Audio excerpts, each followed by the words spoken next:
You are listening to Great Expectations by Charles Dickens.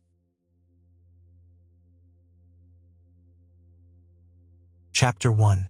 My father's family name being Pirrip, and my Christian name Philip, my infant tongue could make of both names nothing longer or more explicit than Pip. So I called myself Pip and came to be called Pip. I give Pirrip as my father's family name, on the authority of his tombstone and my sister, Mrs. Joe Gargery, who married the blacksmith. As I never saw my father or my mother, and never saw any likeness of either of them, for their days were long before the days of photographs, my first fancies regarding what they were like were unreasonably derived from their tombstones. The shape of the letters on my father's gave me an odd idea that he was a square, stout, dark man with curly black hair, from the character and turn of the inscription. Also Georgiana, wife of the above, I drew a childish conclusion that my mother was freckled and sickly. To 5 little stone lozenges, each about 1.5 feet long, which were arranged in a neat row beside their grave, and were sacred to the memory of 5 little brothers of mine, who gave up trying to get a living exceedingly early in that universal struggle. I am indebted for a belief I religiously entertained that they had all been born on their backs with their hands in their trousers pockets, and had never taken them out in this state of existence. Ours was the marsh country, down by the river, within, as the river wound, 20 miles of the sea. My first most vivid and broad impression of the identity of things seems to me to have been gained on a memorable raw afternoon towards evening. At such a time I found out for certain that this bleak place overgrown with nettles was the churchyard, and that Philip Pirrip, late of this parish, and also Georgiana, wife of the above, were dead and buried, and that Alexander, Bartholomew, Abraham, Tobias, and Roger, infant children of the aforesaid, were also dead and buried, and that the dark flat wilderness beyond the churchyard, intersected with dikes and mounds and gates, with scattered cattle feeding on it, was the marshes, and that the low leaden line beyond was the river, and that the distant savage lair from which the wind was rushing was the sea, and that the small bundle of shivers growing afraid of it all and beginning to cry was Pip. "Hold your noise!" cried a terrible voice, as a man started up from among the graves at the side of the church porch. "Keep still, you little devil, or I'll cut your throat." A fearful man, all in coarse gray, with a great iron on his leg. A man with no hat, and with broken shoes, and with an old rag tied round his head. A man who had been soaked in water, and smothered in mud, and lammed by stones, and cut by flints, and stung by nettles, and torn by briars, who limped and shivered and glared and growled, and whose teeth chattered in his head as he seized me by the chin. "Oh, don't cut my throat, sir," I pleaded in terror. "Pray don't do it, sir." "Tell us your name," said the man. "Quick." "Pip, sir." "Once more," said the man, staring at me. "Give it mouth." "Pip." "Pip, sir." "Show us where you live," said the man. "Pint out the place." I pointed to where our village lay, on the flat inshore among the alder trees and pollets, a mile or more from the church. The man, after looking at me for a moment, turned me upside down and emptied my pockets. There was nothing in them but a piece of bread. When the church came to itself, for he was so sudden and strong that he made it go head over heels before me, and I saw the steeple under my feet. When the church came to itself, I say, I was seated on a high tombstone, trembling while he ate the bread ravenously. "You young dog," said the man, licking his lips. "What fat cheeks you ha got." I believe they were fat, though I was at that time undersized for my years and not strong. "Darn me if I couldn't eat 'em," said the man, with a threatening shake of his head. "And if I ha'n't half a mind to—" I earnestly expressed my hope that he wouldn't, and held tighter to the tombstone on which he had put me, partly to keep myself upon it, partly to keep myself from crying. "Now looky here," said the man. "Where's your mother?" "There, sir," said I.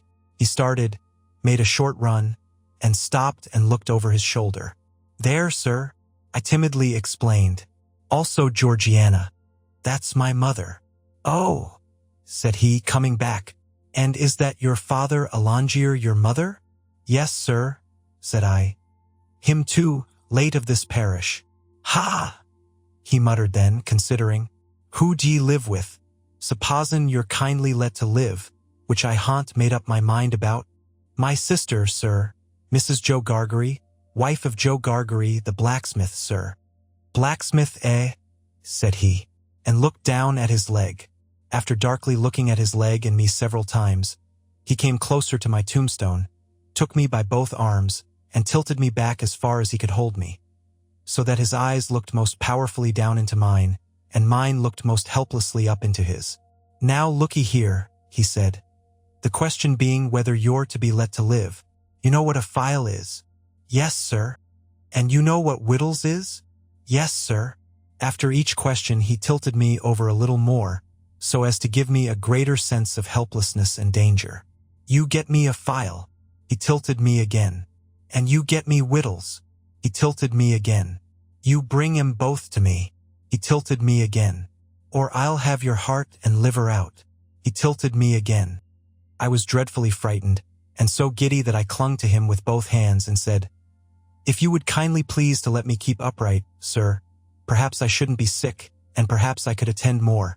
He gave me a most tremendous dip and roll, so that the church jumped over its own weathercock. Then he held me by the arms, in an upright position on the top of the stone, and went on in these fearful terms. "You bring me tomorrow morning early that file and them whittles. You bring the lot to me at that old battery over yonder. You do it, and you never dare to say a word or dare to make a sign concerning your having seen such a person as me, or any person somever, and you shall be let to live. You fail or you go from my words in any particular, no matter how small it is, and your heart and your liver shall be tore out, roasted, and ate. Now I ain't alone, as you may think I am. There's a young man hid with me, in comparison with which young man I am an angel. That young man hears the words I speak. That young man has a secret way peculiar to himself of getting at a boy, and at his heart and at his liver. It is in vain for a boy to attempt to hide himself from that young man. A boy may lock his door, may be warm in bed, may tuck himself up, may draw the clothes over his head, may think himself comfortable and safe, but that young man will softly creep his way to him and tear him open. I am keeping that young man from harming of you at the present moment, with great difficulty. I find it very hard to hold that young man off of your inside. Now, what do you say? I said that I would get him the file, and I would get him what broken bits of food I could, and I would come to him at the battery early in the morning. Say, Lord strike you dead if you don't, said the man. I said so, and he took me down. Now, he pursued, you remember what you've undertook, and you remember that young man, and you get home. Good night, sir, I faltered. Much of that, said he, glancing about him over the cold, wet flat. I wish I was a frog, or a eel. At the same time, he hugged his shuddering body in both his arms, clasping himself, as if to hold himself together, and limped towards the low church wall. As I saw him go, picking his way among the nettles, and among the brambles that bound the green mounds, he looked in my young eyes as if he were eluding the hands of the dead people, stretching up cautiously out of their graves, to get a twist upon his ankle and pull him in. When he came to the low church wall, he got over it, like a man whose legs were numbed and stiff, and then turned round to look for me. When I saw him turning, I set my face towards home, and made the best use of my legs. But presently I looked over my shoulder, and saw him going on again towards the river, still hugging himself in both arms, and picking his way with his sore feet among the great stones dropped into the marshes here and there, for stepping places when the rains were heavy or the tide was in. The marshes were just a long black horizontal line then, as I stopped to look after him, and the river was just another horizontal line, not nearly so broad nor yet so black, and the sky was just a row of long angry red lines and dense black lines intermixed. On the edge of the river I could faintly make out the only two black things in all the prospect that seemed to be standing upright.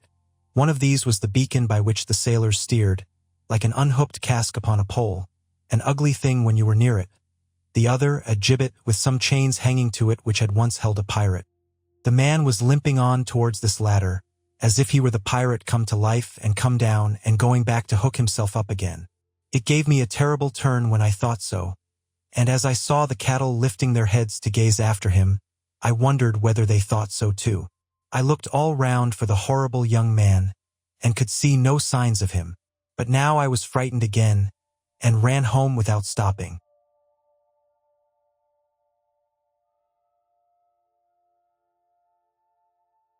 Chapter 2. My sister, Mrs. Joe Gargery, was more than 20 years older than I, and had established a great reputation with herself and the neighbors because she had brought me up by hand. Having at that time to find out for myself what the expression meant, and knowing her to have a hard and heavy hand, and to be much in the habit of laying it upon her husband as well as upon me, I supposed that Joe Gargery and I were both brought up by hand. She was not a good-looking woman, my sister, and I had a general impression that she must have made Joe Gargery marry her by hand. Joe was a fair man, with curls of flaxen hair on each side of his smooth face, and with eyes of such a very undecided blue that they seemed to have somehow got mixed with their own whites. He was a mild, good-natured, sweet-tempered, easy-going, foolish, dear fellow, a sort of Hercules in strength and also in weakness.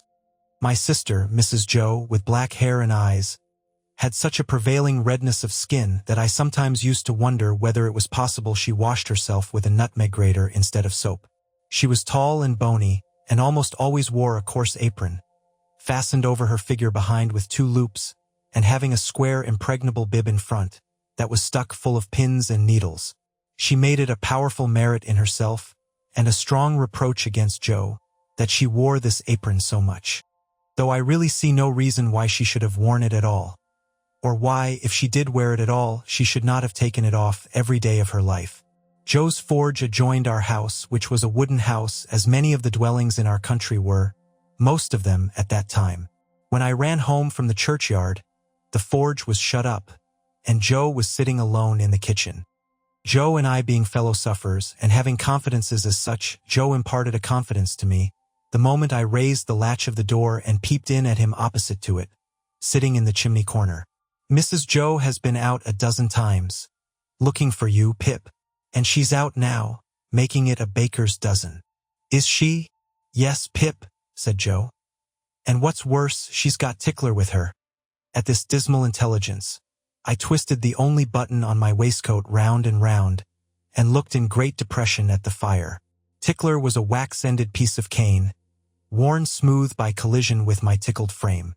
"She sat down," said Joe, "and she got up, and she made a grab at Tickler and she rampaged out." "That's what she did?" said Joe, slowly clearing the fire between the lower bars with the poker, and looking at it. "She rampaged out, Pip." "Has she been gone long, Joe?" I always treated him as a larger species of child, and as no more than my equal. "Well," said Joe, glancing up at the Dutch clock, "she's been on the rampage this last spell about 5 minutes, Pip. She's a-coming. Get behind the door, old chap, and have the jack-towel betwixt you." I took the advice. My sister, Mrs. Joe, throwing the door wide open, and finding an obstruction behind it, immediately divined the cause, and applied Tickler to its further investigation. She concluded by throwing me. I often served as a connubial missile at Joe, who, glad to get hold of me on any terms, passed me on into the chimney and quietly fenced me up there with his great leg. "Where have you been, you young monkey?" said Mrs. Joe, stamping her foot. "Tell me directly what you've been doing to wear me away with fret and fright and worrit, or I'd have you out of that corner if you was 50 pips, and he was 500 Gargeries." "I have only been to the churchyard," said I from my stool, crying and rubbing myself. "Churchyard," repeated my sister. "If it weren't for me, you'd have been to the churchyard long ago, and stayed there. Who brought you up by hand?" "You did," said I. "And why did I do it, I should like to know?" exclaimed my sister. I whimpered, "I don't know." "I don't," said my sister. "I'd never do it again. I know that. I may truly say I've never had this apron of mine off since born you were. It's bad enough to be a blacksmith's wife, and him a Gargery, without being your mother." My thoughts strayed from that question as I looked disconsolately at the fire. For the fugitive out on the marshes with the ironed leg, the mysterious young man, the file, the food, and the dreadful pledge I was under to commit a larceny on those sheltering premises, rose before me in the avenging coals. "Ha!" said Mrs. Joe, restoring Tickler to his station. "Churchyard, indeed.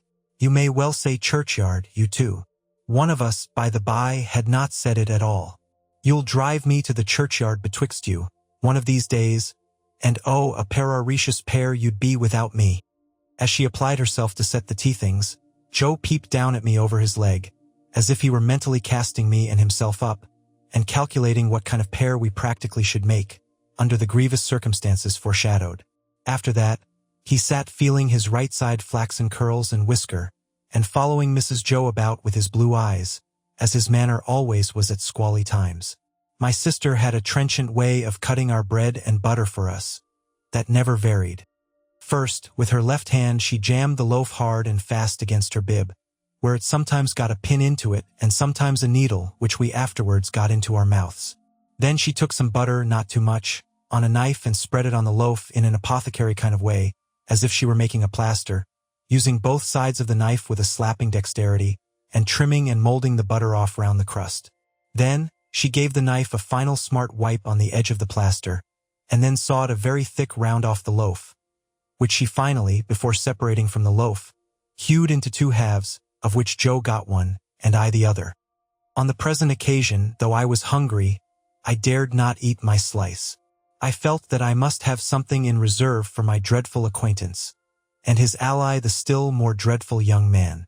I knew Mrs. Joe's housekeeping to be of the strictest kind, and that my larcenous researches might find nothing available in the safe. Therefore I resolved to put my hunk of bread and butter down the leg of my trousers. The effort of resolution necessary to the achievement of this purpose I found to be quite awful. It was as if I had to make up my mind to leap from the top of a high house, or plunge into a great depth of water. And it was made the more difficult by the unconscious Joe. In our already mentioned Freemasonry as fellow sufferers, and in his good-natured companionship with me, it was our evening habit to compare the way we bit through our slices, by silently holding them up to each other's admiration now and then, which stimulated us to new exertions. Tonight, Joe several times invited me, by the display of his fast diminishing slice, to enter upon our usual friendly competition. But he found me each time with my yellow mug of tea on one knee and my untouched bread and butter on the other. At last, I desperately considered that the thing I contemplated must be done, and that it had best be done in the least improbable manner consistent with the circumstances. I took advantage of a moment when Joe had just looked at me and got my bread and butter down my leg. Joe was evidently made uncomfortable by what he supposed to be my loss of appetite, and took a thoughtful bite out of his slice, which he didn't seem to enjoy. He turned it about in his mouth much longer than usual, pondering over it a good deal, and after all gulped it down like a pill. He was about to take another bite and had just got his head on one side for a good purchase on it, when his eye fell on me and he saw that my bread and butter was gone.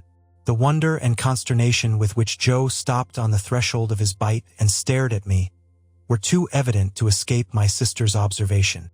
"What's the matter now?" said she smartly as she put down her cup. "I say, you know," muttered Joe, shaking his head at me in very serious remonstrance. "Pip, old chap, you'll do yourself a mischief. It'll stick somewhere. You can't have chawed it, Pip." "What's the matter now?" repeated my sister, more sharply than before.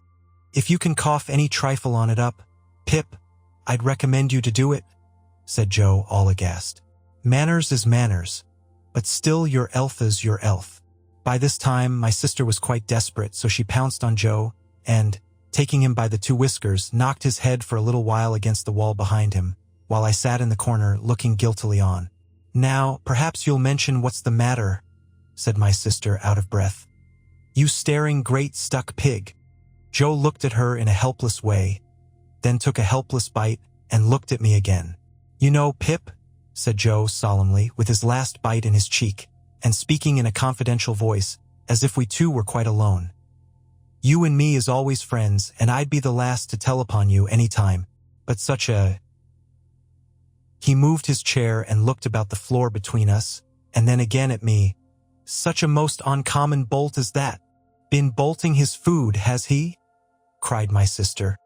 "You know, old chap," said Joe, looking at me, and not at Mrs. Joe, with his bite still in his cheek.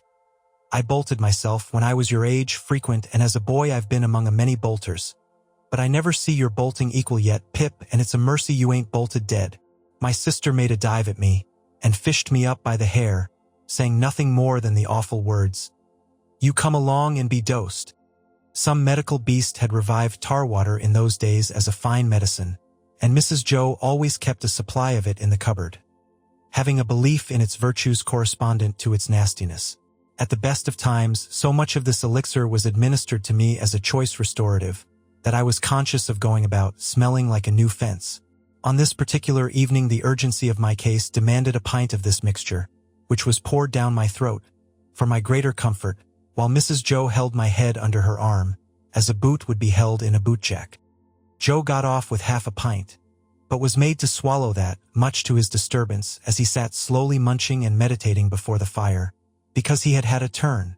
Judging from myself, I should say he certainly had a turn afterwards, if he had had none before. Conscience is a dreadful thing when it accuses man or boy, but when, in the case of a boy, that secret burden cooperates with another secret burden down the leg of his trousers, it is, as I can testify, a great punishment. The guilty knowledge that I was going to rob Mrs. Joe, I never thought I was going to rob Joe, for I never thought of any of the housekeeping property as his, united to the necessity of always keeping one hand on my bread and butter as I sat, or when I was ordered about the kitchen on any small errand, almost drove me out of my mind.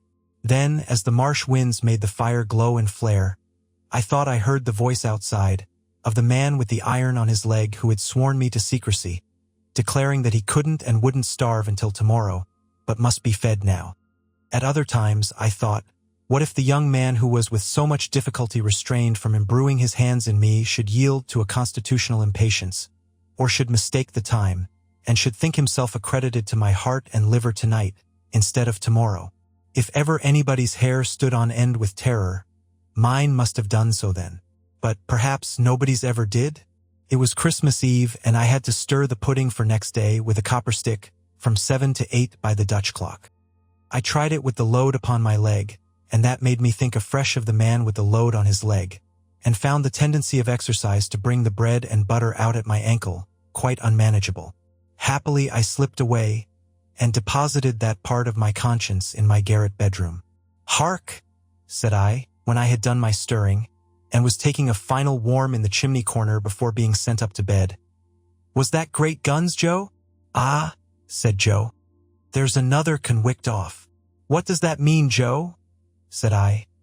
Mrs. Joe, who always took explanations upon herself, said, snappishly, "Escaped, escaped," administering the definition like tar water. While Mrs. Joe sat with her head bending over her needlework, I put my mouth into the forms of saying to Joe, "What's a convict?" Joe put his mouth into the forms of returning such a highly elaborate answer that I could make out nothing of it but the single word Pip. "There was a conwict off last night," said Joe aloud, "after sunset gun, and they fired warning of him, and now it appears they're firing warning of another." "Who's firing?" said I. "Drat that boy," interposed my sister, frowning at me over her work. "What a questioner he is. Ask no questions, and you'll be told no lies."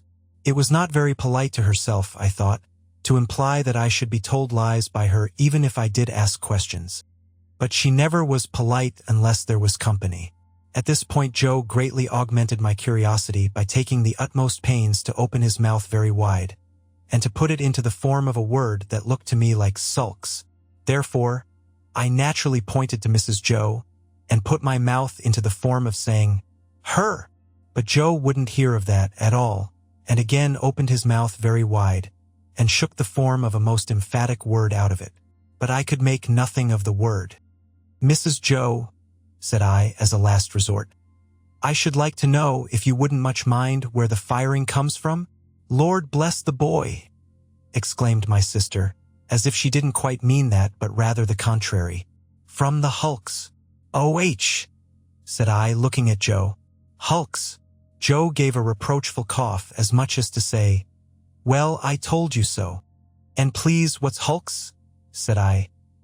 "That's the way with this boy," exclaimed my sister, pointing me out with her needle and thread, and shaking her head at me. "Answer him one question, and he'll ask you a dozen directly. Hulks are prison ships, right crossed in meshes. We always used that name for marshes in our country. I wonder who's put into prison ships and why they're put there," said I in a general way, and with quiet desperation. It was too much for Mrs. Joe, who immediately rose. "I tell you what, young fellow," said she, I didn't bring you up by hand to badger people's lives out. It would be blame to me and not praise if I had. People are put in the hulks because they murder and because they rob and forge and do all sorts of bad. And they always begin by asking questions. Now you get along to bed. I was never allowed a candle to light me to bed, and as I went upstairs in the dark with my head tingling, from Mrs. Joe's thimble having played the tambourine upon it, to accompany her last words, I felt fearfully sensible of the great convenience that the hulks were handy for me. I was clearly on my way there. I had begun by asking questions, and I was going to rob Mrs. Joe. Since that time, which is far enough away now, I have often thought that few people know what secrecy there is in the young under terror. No matter how unreasonable the terror, so that it be terror. I was in mortal terror of the young man who wanted my heart and liver. I was in mortal terror of my interlocutor with the iron leg. I was in mortal terror of myself, from whom an awful promise had been extracted. I had no hope of deliverance through my all-powerful sister, who repulsed me at every turn. I am afraid to think of what I might have done on requirement, in the secrecy of my terror. If I slept at all that night, it was only to imagine myself drifting down the river on a strong spring tide, to the hulks. A ghostly pirate calling out to me through a speaking trumpet, as I passed the gibbet station, that I had better come ashore and be hanged there at once, and not put it off. I was afraid to sleep, even if I had been inclined, for I knew that at the first faint dawn of morning I must rob the pantry. There was no doing it in the night, for there was no getting a light by easy friction then. To have got one I must have struck it out of flint and steel, and have made a noise like the very pirate himself rattling his chains. As soon as the great black velvet pall outside my little window was shot with gray, I got up and went downstairs, every board upon the way, and every crack in every board calling after me, "Stop, thief!" and "Get up, Mrs. Joe." In the pantry, which was far more abundantly supplied than usual, owing to the season, I was very much alarmed by a hare hanging up by the heels, whom I rather thought I caught, when my back was half turned, winking. I had no time for verification, no time for selection, no time for anything, for I had no time to spare. I stole some bread, some rind of cheese, about half a jar of mincemeat, which I tied up in my pocket handkerchief with my last night's slice, some brandy from a stone bottle, which I decanted into a glass bottle I had secretly used for making that intoxicating fluid, Spanish licorice water, up in my room, diluting the stone bottle from a jug in the kitchen cupboard, a meat bone with very little on it, and a beautiful round compact pork pie. I was nearly going away without the pie, but I was tempted to mount upon a shelf, to look what it was that was put away so carefully in a covered earthenware dish in a corner, and I found it was the pie, and I took it in the hope that it was not intended for early use, and would not be missed for some time. There was a door in the kitchen, communicating with the forge. I unlocked and unbolted that door, and got a file from among Joe's tools. Then I put the fastenings as I had found them, opened the door at which I had entered when I ran home last night, shut it, and ran for the misty marshes. Chapter 3. It was a rimy morning, and very damp. I had seen the damp lying on the outside of my little window, as if some goblin had been crying there all night, and using the window for a pocket handkerchief. Now I saw the damp lying on the bare hedges and spare grass, like a coarser sort of spider's webs, hanging itself from twig to twig and blade to blade. On every rail and gate wet lay clammy, and the marsh mist was so thick that the wooden finger on the post directing people to our village, a direction which they never accepted, for they never came there, was invisible to me until I was quite close under it. Then, as I looked up at it, while it dripped, it seemed to my oppressed conscience like a phantom devoting me to the hulks. The mist was heavier yet when I got out upon the marshes, so that instead of my running at everything, everything seemed to run at me. This was very disagreeable to a guilty mind. The gates and dikes and banks came bursting at me through the mist, as if they cried as plainly as could be, "A boy with somebody else's pork pie! Stop him!" The cattle came upon me with like suddenness, staring out of their eyes, and steaming out of their nostrils. "Hello, young thief!" One black ox with a white cravat on, who even had to my awakened conscience something of a clerical air, fixed me so obstinately with his eyes, and moved his blunt head round in such an accusatory manner as I moved round, that I blubbered out to him, "I couldn't help it, sir. It wasn't for myself I took it." Upon which he put down his head, blew a cloud of smoke out of his nose, and vanished with a kick-up of his hind legs and a flourish of his tail. All this time I was getting on towards the river, but however fast I went, I couldn't warm my feet, to which the damp cold seemed riveted, as the iron was riveted to the leg of the man I was running to meet. I knew my way to the Battery pretty straight, for I had been down there on a Sunday with Joe, and Joe, sitting on an old gun, had told me that when I was prenticed to him, regularly bound, we would have such larks there. However, in the confusion of the mist, I found myself at last too far to the right, and consequently had to try back along the riverside, on the bank of loose stones above the mud and the stakes that staked the tide out. Making my way along here with all dispatch, I had just crossed a ditch which I knew to be very near the Battery, and had just scrambled up the mound beyond the ditch, when I saw the man sitting before me.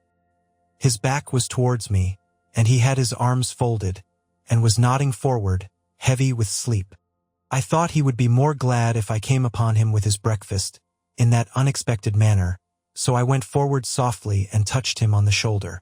He instantly jumped up, and it was not the same man, but another man, and yet this man was dressed in coarse gray too, and had a great iron on his leg, and was lame and hoarse and cold, and was everything that the other man was, except that he had not the same face, and had a flat, broad-brimmed, low-crowned felt hat on.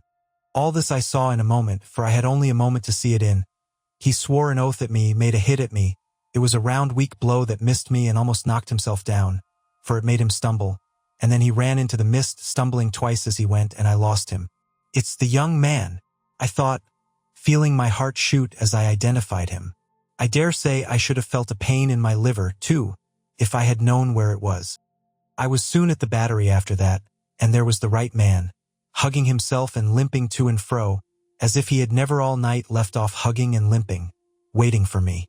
He was awfully cold, to be sure.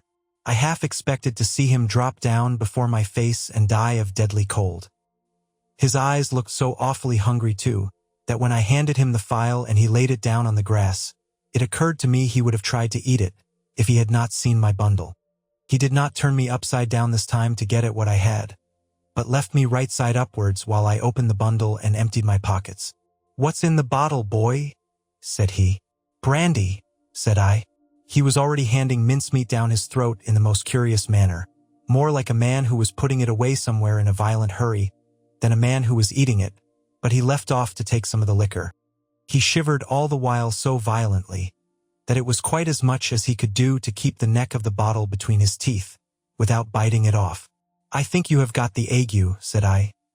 "I'm much of your opinion, boy," said he. "It's bad about here," I told him. "You've been lying out on the meshes, and they're dreadful aguish. Rheumatic too." "I'll eat my breakfast afore they're the death of me," said he. "I'd do that if I was going to be strung up to that there gallows as there is over there directly afterwards. I'll beat the shivers so far, I'll bet you." He was gobbling mincemeat, meat bone, bread, cheese, and pork pie all at once, staring distrustfully while he did so at the mist all round us, and often stopping, even stopping his jaws to listen.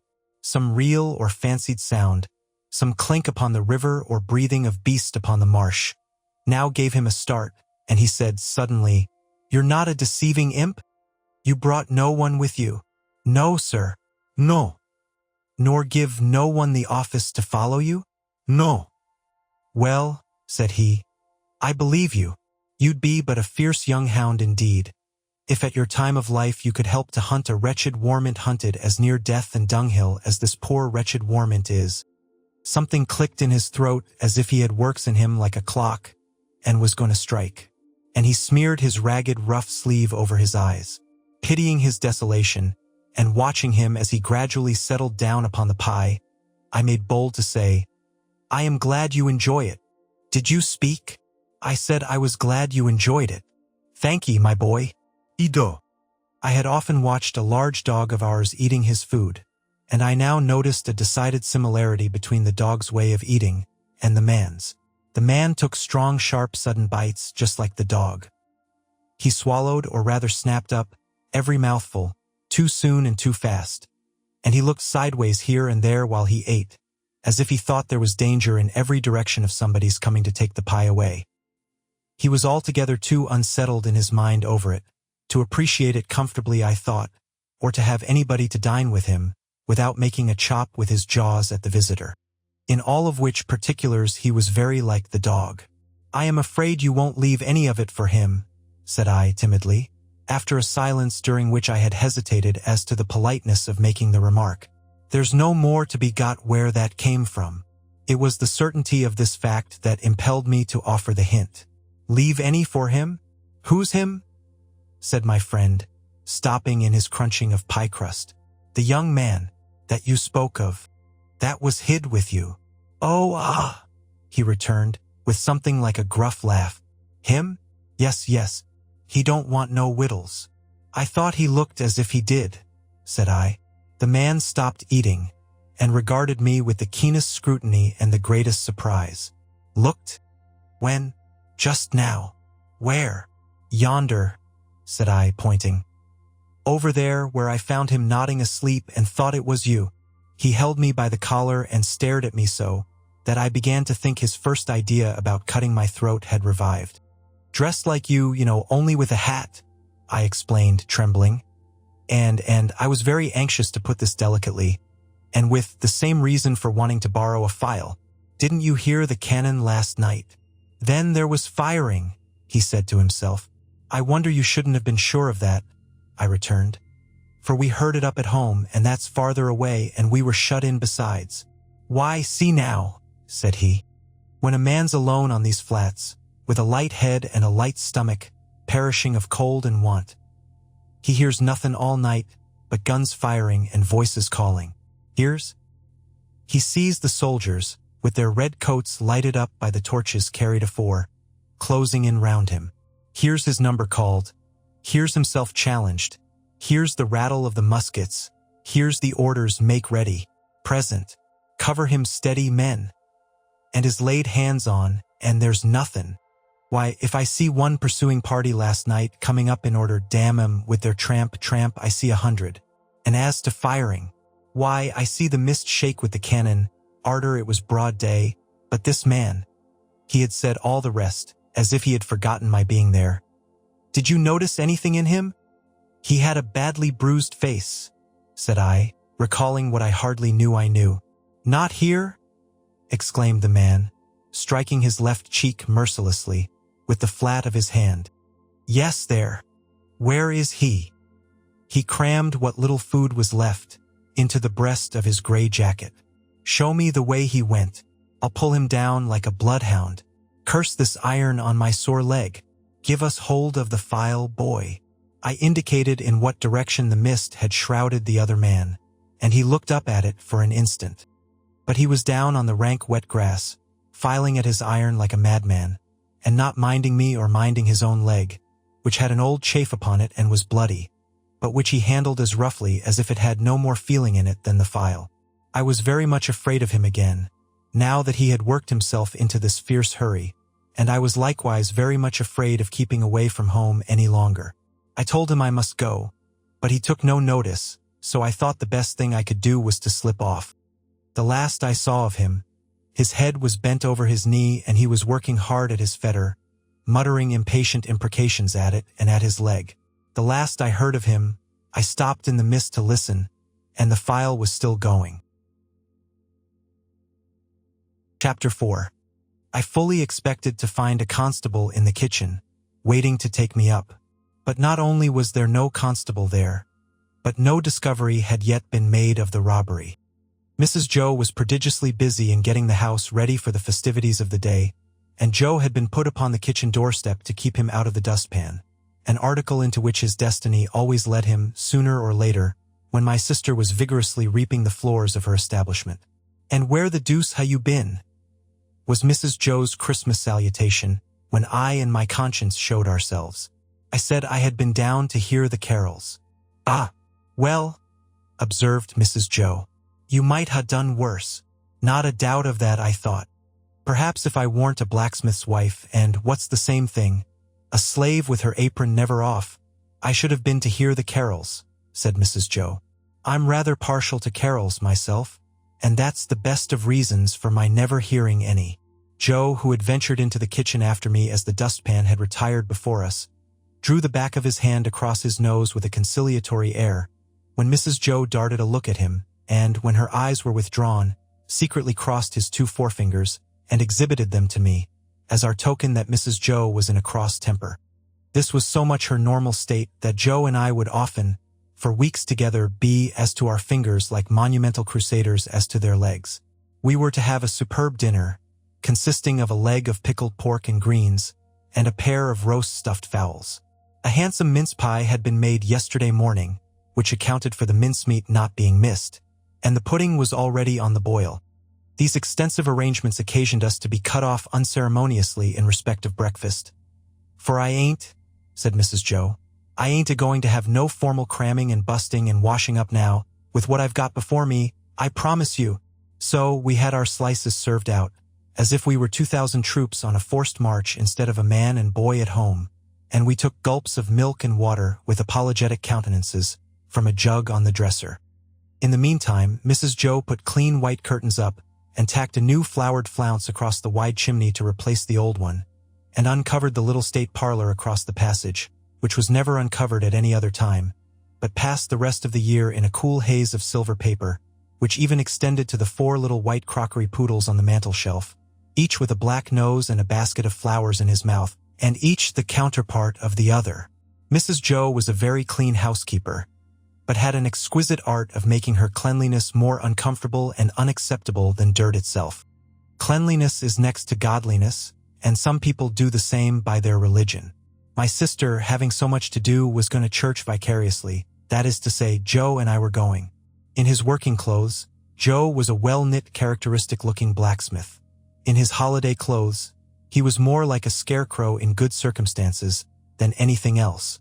Nothing that he wore then fitted him or seemed to belong to him, and everything that he wore then grazed him. On the present festive occasion he emerged from his room, when the blithe bells were going, the picture of misery, in a full suit of Sunday penitentials.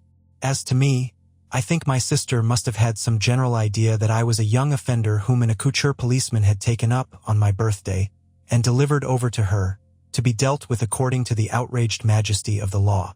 I was always treated as if I had insisted on being born in opposition to the dictates of reason, religion, and morality, and against the dissuading arguments of my best friends. Even when I was taken to have a new suit of clothes, the tailor had orders to make them like a kind of reformatory, and on no account to let me have the free use of my limbs. Joe and I going to church, therefore, must have been a moving spectacle for compassionate minds. Yet what I suffered outside was nothing to what I underwent within. The terrors that had assailed me whenever Mrs. Joe had gone near the pantry or out of the room were only to be equaled by the remorse with which my mind dwelt on what my hands had done. Under the weight of my wicked secret, I pondered whether the church would be powerful enough to shield me from the vengeance of the terrible young man if I divulged to that establishment. I conceived the idea that the time when the banns were read and when the clergyman said, "Ye are now to declare it," would be the time for me to rise and propose a private conference in the vestry. I am far from being sure that I might not have astonished our small congregation by resorting to this extreme measure, but for its being Christmas Day and no Sunday. Mr. Wopsle, the clerk at church, was to dine with us, and Mr. Hubble the wheelwright and Mrs. Hubble, and Uncle Pumblechook, Joe's uncle, but Mrs. Joe appropriated him, who was a well-to-do corn chandler in the nearest town and drove his own chaise cart. The dinner hour was 1:30. When Joe and I got home, we found the table laid and Mrs. Joe dressed and the dinner dressing and the front door unlocked. It never was at any other time, for the company to enter by and everything most splendid, and still not a word of the robbery. The time came without bringing with it any relief to my feelings, and the company came.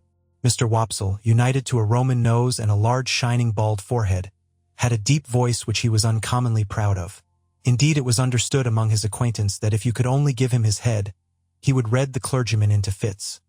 He himself confessed that if the church was thrown open, meaning to competition, he would not despair of making his mark in it. The church not being thrown open, he was, as I have said, our clerk. But he punished the amens tremendously, and when he gave out the psalm, always giving the whole verse, he looked all round the congregation first, as much as to say, "You have heard my friend overhead.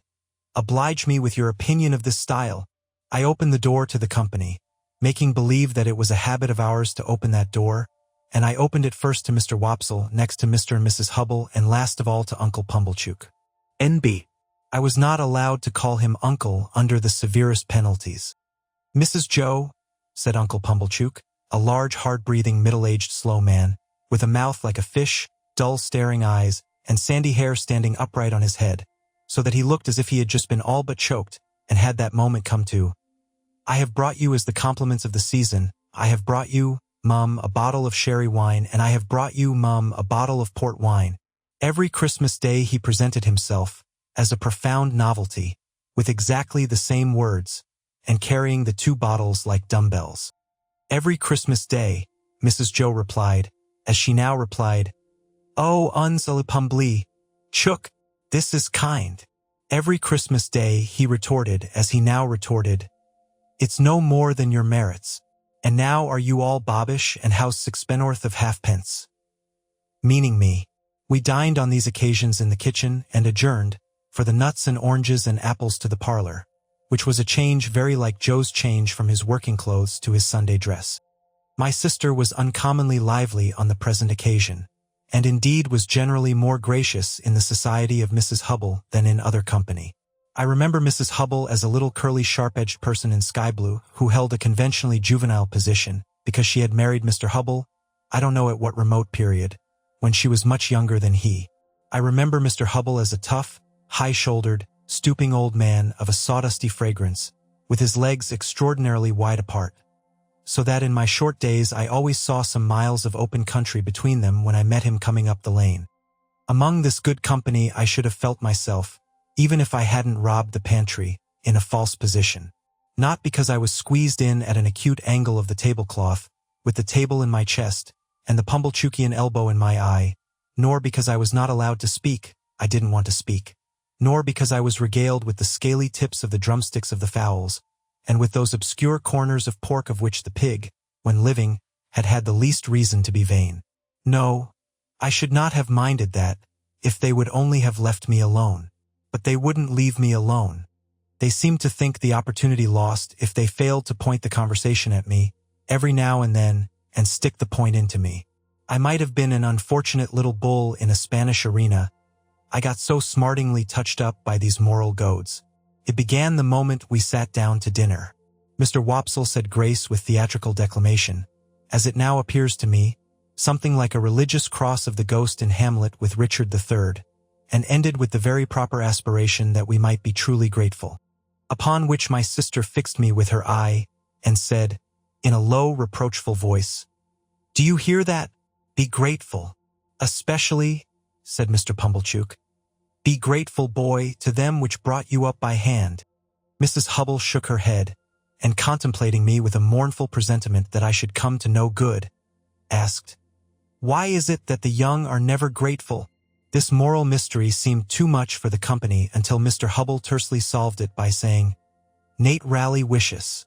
Everybody then murmured "True," and looked at me in a particularly unpleasant and personal manner. Joe's station and influence were something feebler, if possible, when there was company than when there was none. But he always aided and comforted me when he could, in some way of his own, and he always did so at dinner-time by giving me gravy, if there were any. There being plenty of gravy today, Joe spooned into my plate at this point about half a pint. A little later on in the dinner, Mr. Wopsle reviewed the sermon with some severity, and intimated, in the usual hypothetical case of the church being thrown open, what kind of sermon he would have given them. After favoring them with some heads of that discourse, he remarked that he considered the subject of the day's homily ill-chosen, which was the less excusable, he added, when there were so many subjects going about. "True again," said Uncle Pumblechook. "You've hit it, sir. Plenty of subjects going about. For them that know how to put salt upon their tails. That's what's wanted. A man needn't go far to find a subject, if he's ready with his salt box." Mr. Pumblechook added, after a short interval of reflection, "Look at pork alone. There's a subject. If you want a subject, look at pork." "True, sir. Many a moral for the young," returned Mr. Wopsle, and I knew he was going to lug me in before he said it, "might be deduced from that text. You listen to this," said my sister to me in a severe parenthesis. Joe gave me some more gravy. Swine, pursued Mr. Wopsle in his deepest voice, and pointing his fork at my blushes, as if he were mentioning my Christian name. Swine were the companions of the prodigal. The gluttony of swine is put before us, as an example to the young. I thought this pretty well in him who had been praising up the pork for being so plump and juicy. What is detestable in a pig is more detestable in a boy. Or girl, suggested Mr. Hubble.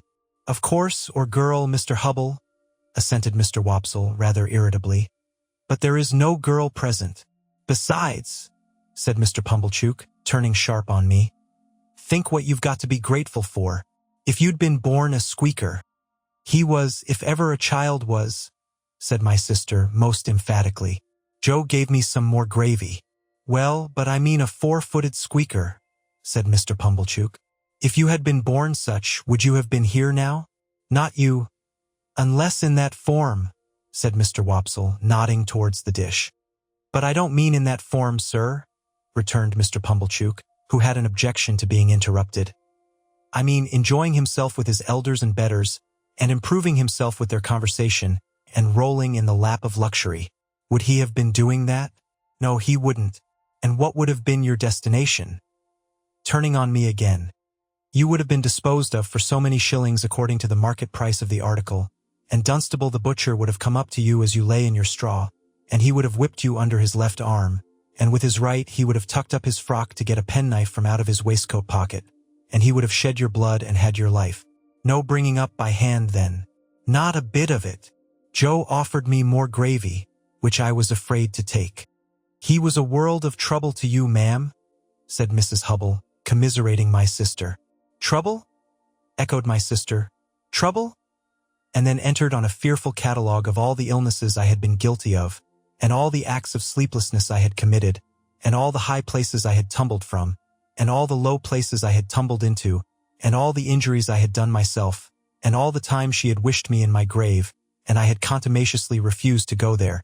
I think the Romans must have aggravated one another very much, with their noses. Perhaps they became the restless people they were in consequence. Anyhow, Mr. Wopsle's Roman nose so aggravated me, during the recital of my misdemeanors, that I should have liked to pull it until he howled. But all I had endured up to this time was nothing in comparison with the awful feelings that took possession of me when the pause was broken which ensued upon my sister's recital, and in which pause everybody had looked at me, as I felt painfully conscious, with indignation and abhorrence. Yet, said Mr. Pumblechook, leading the company gently back to the theme from which they had strayed, pork, regarded as biled, is rich too, ain't it? Have a little brandy, uncle, said my sister. Oh heavens, it had come at last. He would find it was weak, he would say it was weak, and I was lost. I held tight to the leg of the table under the cloth, with both hands, and awaited my fate. My sister went for the stone bottle, came back with the stone bottle, and poured his brandy out, no one else taking any.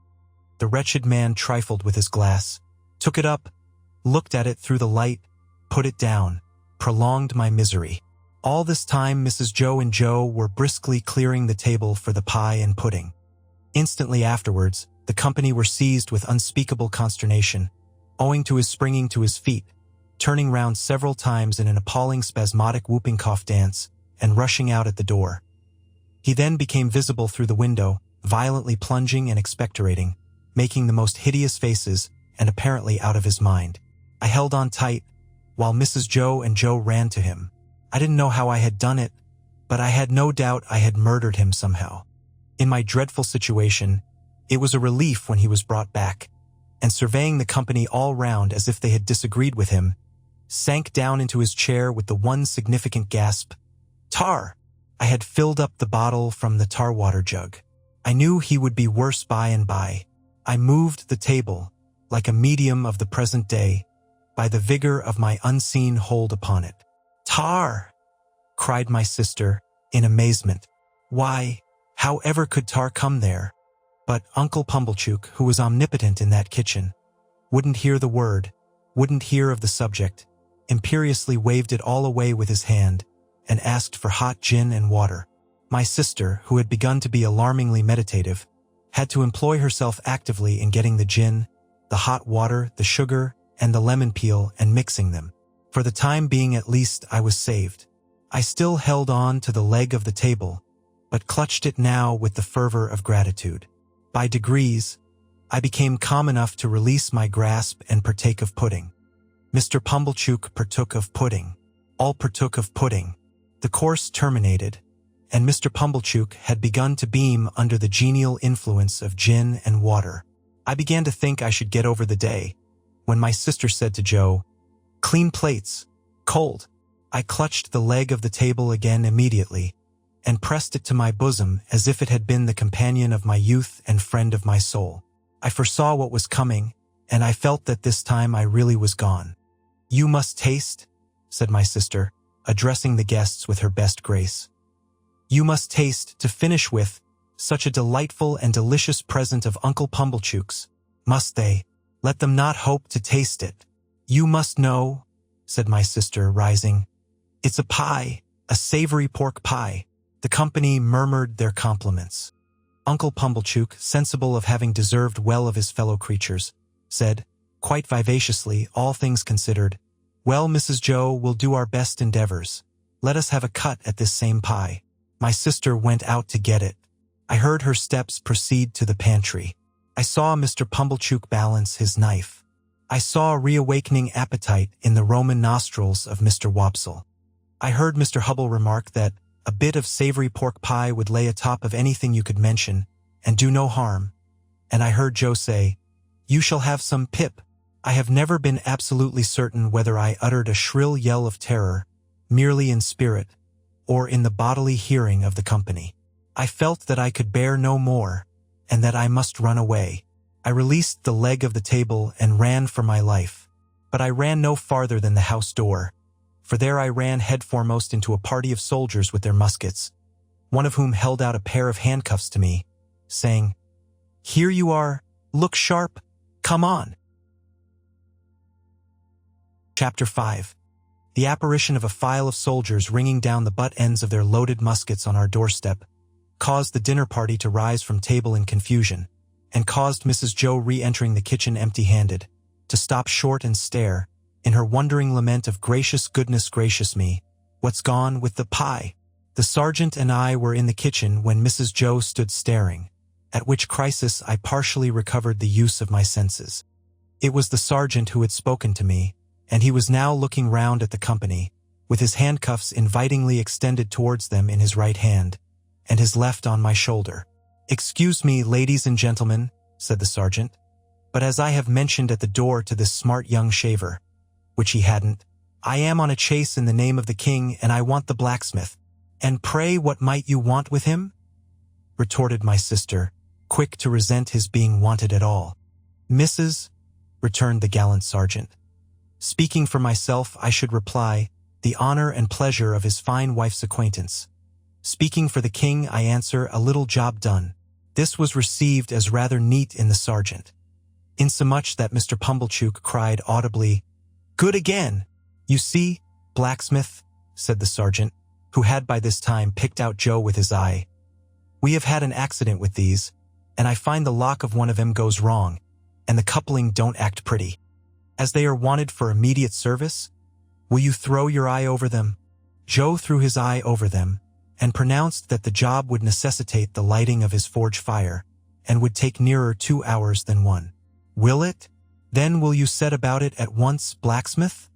said the offhand sergeant, "as it's on his Majesty's service, and if my men can bear a hand anywhere, they'll make themselves useful." With that, he called to his men, who came trooping into the kitchen one after another, and piled their arms in a corner.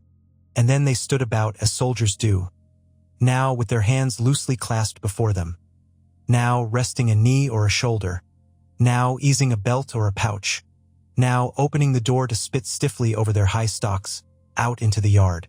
All these things I saw without then knowing that I saw them, for I was in an agony of apprehension.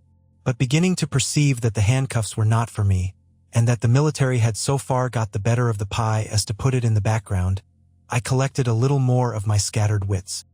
"Would you give me the time?" said the sergeant, addressing himself to Mr. Pumblechook, as to a man whose appreciative powers justified the inference that he was equal to the time. "It's just gone 2:30. "That's not so bad," said the sergeant, reflecting. "Even if I was forced to halt here nigh 2 hours, that'll do. How far might you call yourselves from the marshes, hereabouts?" "Not above a mile, I reckon." "Just a mile," said Mrs. Joe. "That'll do. We begin to close in upon 'em about dusk. A little before dusk, my orders are." "That'll do." "Convicts, Sergeant?" asked Mr. Wopsle in a matter-of-course way. "Aye," returned the sergeant. "Two. They're pretty well known to be out on the marshes still, and they won't try to get clear of 'em before dusk." "Anybody here seen anything of any such game?" Everybody, myself excepted, said no with confidence. Nobody thought of me. "Well," said the sergeant, "they'll find themselves trapped in a circle, I expect, sooner than they count on. Now, blacksmith, if you're ready, His Majesty the King is." Joe had got his coat and waistcoat and cravat off, and his leather apron on, and passed into the forge. One of the soldiers opened its wooden windows, another lighted the fire, another turned to at the bellows, the rest stood round the blaze, which was soon roaring. Then Joe began to hammer and clink, and we all looked on. The interest of the impending pursuit not only absorbed the general attention, but even made my sister liberal. She drew a pitcher of beer from the cask for the soldiers, and invited the sergeant to take a glass of brandy.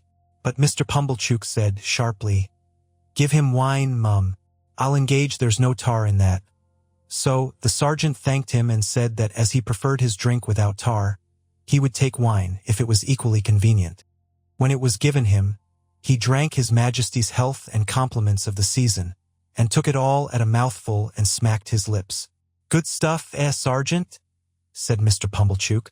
"I'll tell you something," returned the sergeant. "I suspect that stuff's of your providing." Mr. Pumblechook, with a fat sort of laugh, said, "I? Why?" "Because," returned the sergeant, clapping him on the shoulder, "you're a man that knows what's what." "D'ye think so?" said Mr. Pumblechook, with his former laugh. "Have another glass."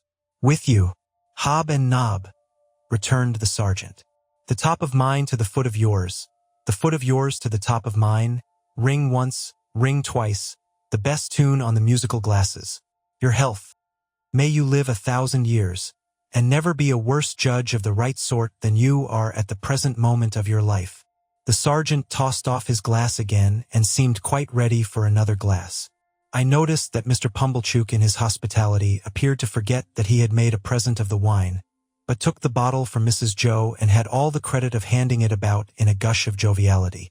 Even I got some, and he was so very free of the wine that he even called for the other bottle, and handed that about with the same liberality, when the first was gone.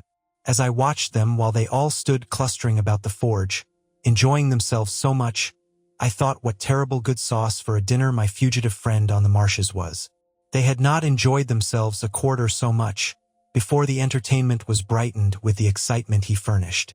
And now, when they were all in lively anticipation of the two villains being taken, and when the bellows seemed to roar for the fugitives, the fire to flare for them, the smoke to hurry away in pursuit of them, Joe to hammer and clink for them, and all the murky shadows on the wall to shake at them in menace as the blaze rose and sank, and the red-hot sparks dropped and died, the pale afternoon outside almost seemed in my pitying young fancy to have turned pale on their account. Poor wretches! At last, Joe's job was done, and the ringing and roaring stopped. As Joe got on his coat, he mustered courage to propose that some of us should go down with the soldiers and see what came of the hunt. Mr. Pumblechook and Mr. Hubble declined, on the plea of a pipe and ladies' society. But Mr. Wopsle said he would go if Joe would. Joe said he was agreeable and would take me if Mrs. Joe approved. We never should have got leave to go, I am sure, but for Mrs. Joe's curiosity to know all about it and how it ended. As it was, she merely stipulated, "If you bring the boy back with his head blown to bits by a musket, don't look to me to put it together again." The sergeant took a polite leave of the ladies, and parted from Mr. Pumblechook as from a comrade, though I doubt if he were quite as fully sensible of that gentleman's merits under arid conditions, as when something moist was going. His men resumed their muskets and fell in. Mr. Wopsle, Joe, and I received strict charge to keep in the rear, and to speak no word after we reached the marshes. When we were all out in the raw air and were steadily moving towards our business, I treasonably whispered to Joe, "I hope, Joe, we shan't find them." And Joe whispered to me, "I'd give a shilling if they had cut and run, Pip." We were joined by no stragglers from the village, for the weather was cold and threatening, the way dreary, the footing bad, darkness coming on, and the people had good fires indoors and were keeping the day. A few faces hurried to glowing windows and looked after us, but none came out. We passed the finger post and held straight on to the churchyard. There we were stopped a few minutes by a signal from the sergeant's hand, while 2 or 3 of his men dispersed themselves among the graves, and also examined the porch. They came in again without finding anything, and then we struck out on the open marshes, through the gate at the side of the churchyard. A bitter sleet came rattling against us here on the east wind, and Joe took me on his back. Now that we were out upon the dismal wilderness where they little thought I had been within 8 or 9 hours and had seen both men hiding, I considered for the first time, with great dread, if we should come upon them, would my particular convict suppose that it was I who had brought the soldiers there? He had asked me if I was a deceiving imp, and he had said I should be a fierce young hound if I joined the hunt against him. Would he believe that I was both imp and hound in treacherous earnest, and had betrayed him?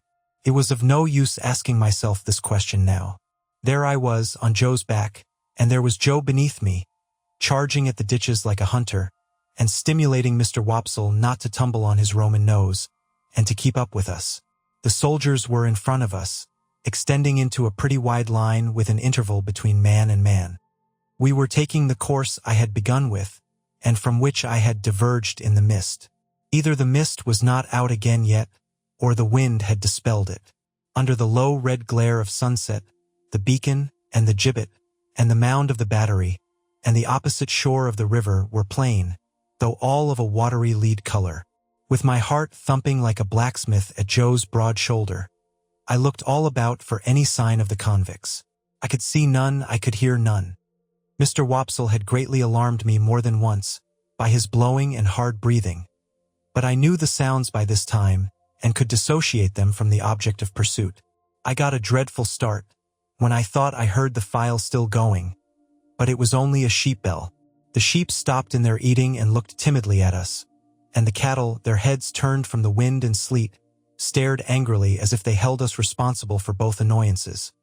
But except these things and the shudder of the dying day in every blade of grass, there was no break in the bleak stillness of the marshes. The soldiers were moving on in the direction of the old battery, and we were moving on a little way behind them when, all of a sudden, we all stopped.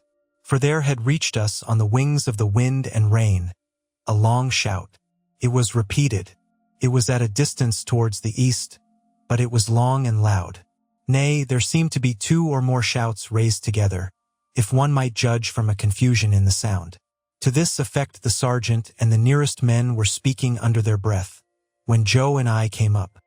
After another moment's listening, Joe, who was a good judge, agreed, and Mr. Wopsle, who was a bad judge, agreed. The sergeant, a decisive man, ordered that the sound should not be answered, but that the course should be changed, and that his men should make towards it at the double. So we slanted to the right where the east was, and Joe pounded away so wonderfully that I had to hold on tight to keep my seat. It was a run indeed now, and what Joe called, in the only 2 words he spoke all the time, a winder, down banks and up banks, and over gates, and splashing into dikes, and breaking among coarse rushes. No man cared where he went. As we came nearer to the shouting, it became more and more apparent that it was made by more than one voice. Sometimes it seemed to stop altogether, and then the soldiers stopped.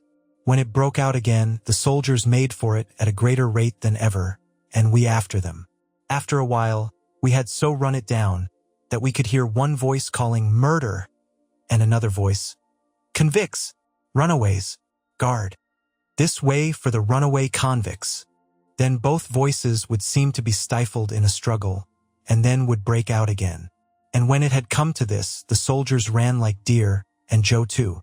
The sergeant ran in first, when we had run the noise quite down, and 2 of his men ran in close upon him. Their pieces were cocked and leveled when we all ran in. "Here are both men," panted the sergeant, struggling at the bottom of a ditch. Surrender, you two, and confound you for two wild beasts. Come azunder. Water was splashing and mud was flying, and oaths were being sworn, and blows were being struck, when some more men went down into the ditch to help the sergeant, and dragged out, separately, my convict and the other one. Both were bleeding and panting and execrating and struggling. But of course I knew them both directly.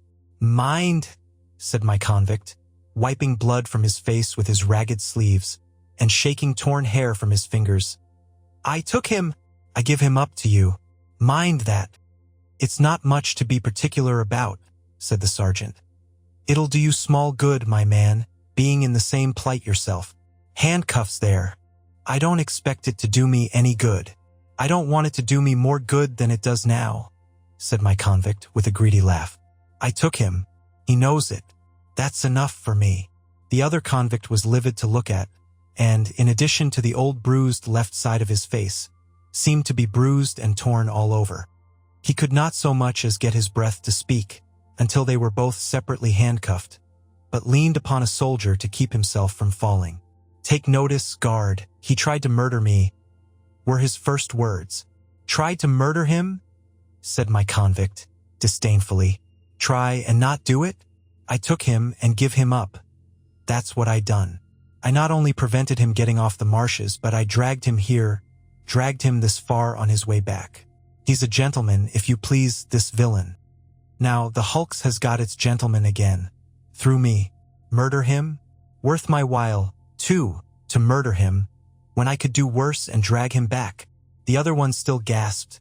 He tried to murder me. Bear witness. Looky here, said my convict to the sergeant. Single-handed I got clear of the prison ship. I made a dash and I done it. I could ha' got clear of these death-cold flats likewise. Look at my leg. You won't find much iron on it, if I hadn't made the discovery that he was here. Let him go free? Let him profit by the means as I found out? Let him make a tool of me afresh and again? Once more? No. If I had died at the bottom there, and he made an emphatic swing at the ditch with his manacled hands, I'd have held to him with that grip that you should have been safe to find him in my hold. The other fugitive, who was evidently in extreme horror of his companion, repeated, He tried to murder me. I should have been a dead man if you had not come up. He lies, said my convict with fierce energy. He's a liar born and he'll die a liar. Look at his face. Ain't it written there? Let him turn those eyes of his on me. I defy him to do it. The other, with an effort at a scornful smile, which could not, however, collect the nervous working of his mouth into any set expression, looked at the soldiers, and looked about at the marshes and at the sky, but certainly did not look at the speaker. Do you see him? Pursued my convict. Do you see what a villain he is? Do you see those groveling and wandering eyes? That's how he looked when we were tried together. He never looked at me. The other, always working and working his dry lips and turning his eyes restlessly about him far and near, did at last turn them for a moment on the speaker with the words, You are not much to look at, and with a half-taunting glance at the bound hands. At that point, my convict became so frantically exasperated that he would have rushed upon him but for the interposition of the soldiers. Didn't I tell you, said the other convict then, that he would murder me if he could? And anyone could see that he shook with fear, and that there broke out upon his lips curious white flakes, like thin snow. Enough of this parley, said the sergeant. Light those torches. As one of the soldiers, who carried a basket in lieu of a gun, went down on his knee to open it, my convict looked round him for the first time and saw me. I had alighted from Joe's back on the brink of the ditch when we came up, and had not moved since. I looked at him eagerly when he looked at me, and slightly moved my hands and shook my head. I had been waiting for him to see me that I might try to assure him of my innocence. It was not at all expressed to me that he even comprehended my intention, for he gave me a look that I did not understand, and it all passed in a moment. But if he had looked at me for an hour or for a day, I could not have remembered his face ever afterwards, as having been more attentive. The soldier with the basket soon got a light, and lighted 3 or 4 torches, and took one himself and distributed the others. It had been almost dark before, but now it seemed quite dark, and soon afterwards very dark. Before we departed from that spot, for soldiers standing in a ring, fired twice into the air. Presently we saw other torches kindled at some distance behind us, and others on the marshes on the opposite bank of the river. "All right," said the sergeant. "March." We had not gone far when 3 cannon were fired ahead of us with a sound that seemed to burst something inside my ear. "You are expected on board," said the sergeant to my convict. "They know you are coming. Don't straggle, my man. Close up here." The two were kept apart, and each walked surrounded by a separate guard. I had hold of Joe's hand now, and Joe carried one of the torches. Mr. Wopsle had been for going back, but Joe was resolved to see it out, so we went on with the party. There was a reasonably good path now, mostly on the edge of the river, with a divergence here and there where a dike came, with a miniature windmill on it and a muddy sluice gate. When I looked round, I could see the other lights coming in after us. The torches we carried dropped great blotches of fire upon the track, and I could see those too, lying smoking and flaring. I could see nothing else but black darkness. Our lights warmed the air about us with their pitchy blaze, and the 2 prisoners seemed rather to like that, as they limped along in the midst of the muskets. We could not go fast because of their lameness, and they were so spent that 2 or 3 times we had to halt while they rested. After an hour or so of this traveling, we came to a rough wooden hut and a landing place. There was a guard in the hut, and they challenged, and the sergeant answered. Then we went into the hut, where there was a smell of tobacco and whitewash and a bright fire and a lamp and a stand of muskets and a drum, and a low wooden bedstead, like an overgrown mangle without the machinery, capable of holding about a dozen soldiers all at once. 3 or 4 soldiers who lay upon it in their greatcoats were not much interested in us, but just lifted their heads and took a sleepy stare, and then lay down again. The sergeant made some kind of report and some entry in a book, and then the convict whom I call the other convict was drafted off with his guard to go on board first. My convict never looked at me except that once. While we stood in the hut, he stood before the fire looking thoughtfully at it, or putting up his feet by turns upon the hob, and looking thoughtfully at them as if he pitied them for their recent adventures. Suddenly, he turned to the sergeant and remarked, "I wish to say something respecting this escape. It may prevent some persons laying under suspicion alongir me." "You can say what you like," returned the sergeant, standing coolly looking at him with his arms folded. "But you have no call to say it here. You'll have opportunity enough to say about it and hear about it before it's done with, you know." "I know, but this is another pint, a separate matter. A man can't starve, at least I can't. I took some wittles, up at the village over yonder, where the church stands amost out on the marshes." "You mean stole," said the sergeant, "and I'll tell you where from the blacksmith's." "Hullo," said the sergeant, staring at Joe. "Hullo, Pip," said Joe, staring at me. "It was some broken wittles, that's what it was, and a dram of liquor and a pie. Have you happened to miss such an article as a pie, blacksmith?" asked the sergeant confidentially. "My wife did at the very moment when you came in. Don't you know, Pip?" "So," said my convict, turning his eyes on Joe in a moody manner, and without the least glance at me, "So you're the blacksmith, are you? Then I'm sorry to say, I've eat your pie. God knows you're welcome to it, so far as it was ever mine," returned Joe with a saving remembrance of Mrs. Joe. "We don't know what you have done, but we wouldn't have you starve to death for it. Poor miserable fellow creature. Would us, Pip?" The something that I had noticed before clicked in the man's throat again, and he turned his back.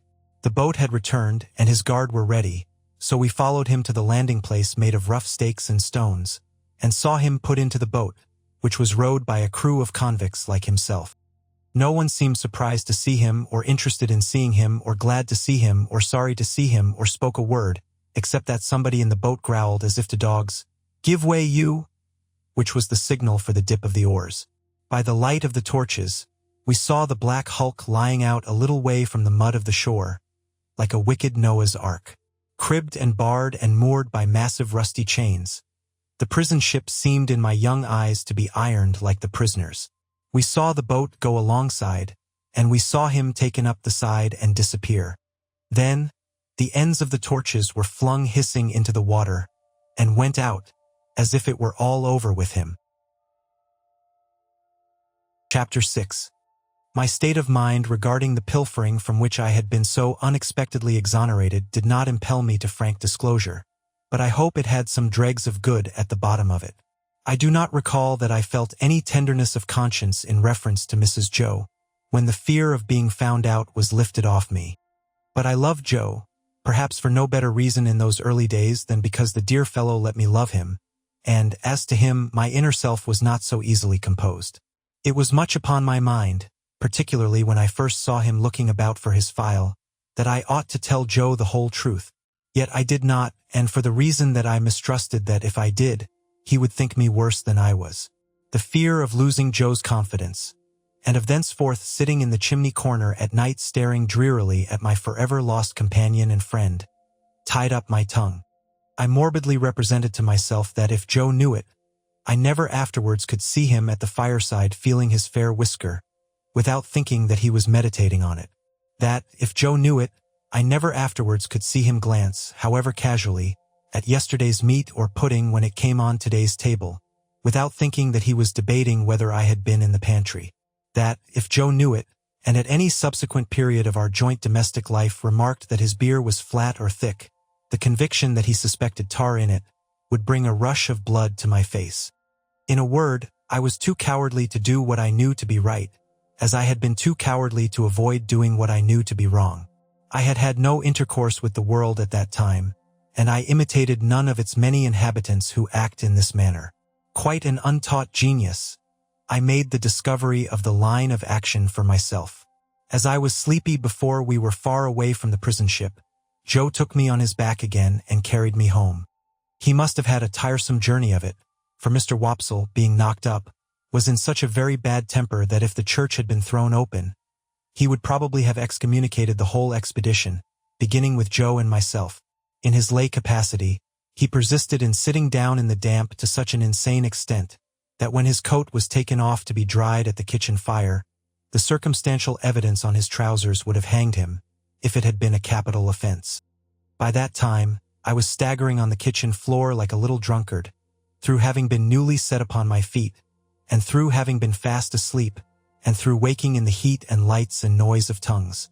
As I came to myself, with the aid of a heavy thump between the shoulders, and the restorative exclamation, "Yah! Was there ever such a boy as this?" from my sister, I found Joe telling them about the convict's confession, and all the visitors suggesting different ways by which he had got into the pantry. Mr. Pumblechook made out, after carefully surveying the premises, that he had first got upon the roof of the forge, and had then got upon the roof of the house, and had then let himself down the kitchen chimney by a rope made of his bedding cut into strips. And as Mr. Pumblechook was very positive and drove his own chaise cart over everybody, it was agreed that it must be so. Mr. Wopsle, indeed, wildly cried out, "No!" with the feeble malice of a tired man. But as he had no theory and no coat on, he was unanimously set at naught, not to mention his smoking hard behind, as he stood with his back to the kitchen fire to draw the damp out, which was not calculated to inspire confidence. This was all I heard that night before my sister clutched me, as a slumberous offense to the company's eyesight, and assisted me up to bed with such a strong hand that I seemed to have 50 boots on, and to be dangling them all against the edges of the stairs. My state of mind, as I have described it, began before I was up in the morning, and lasted long after the subject had died out, and had ceased to be mentioned saving on exceptional occasions. Chapter 7.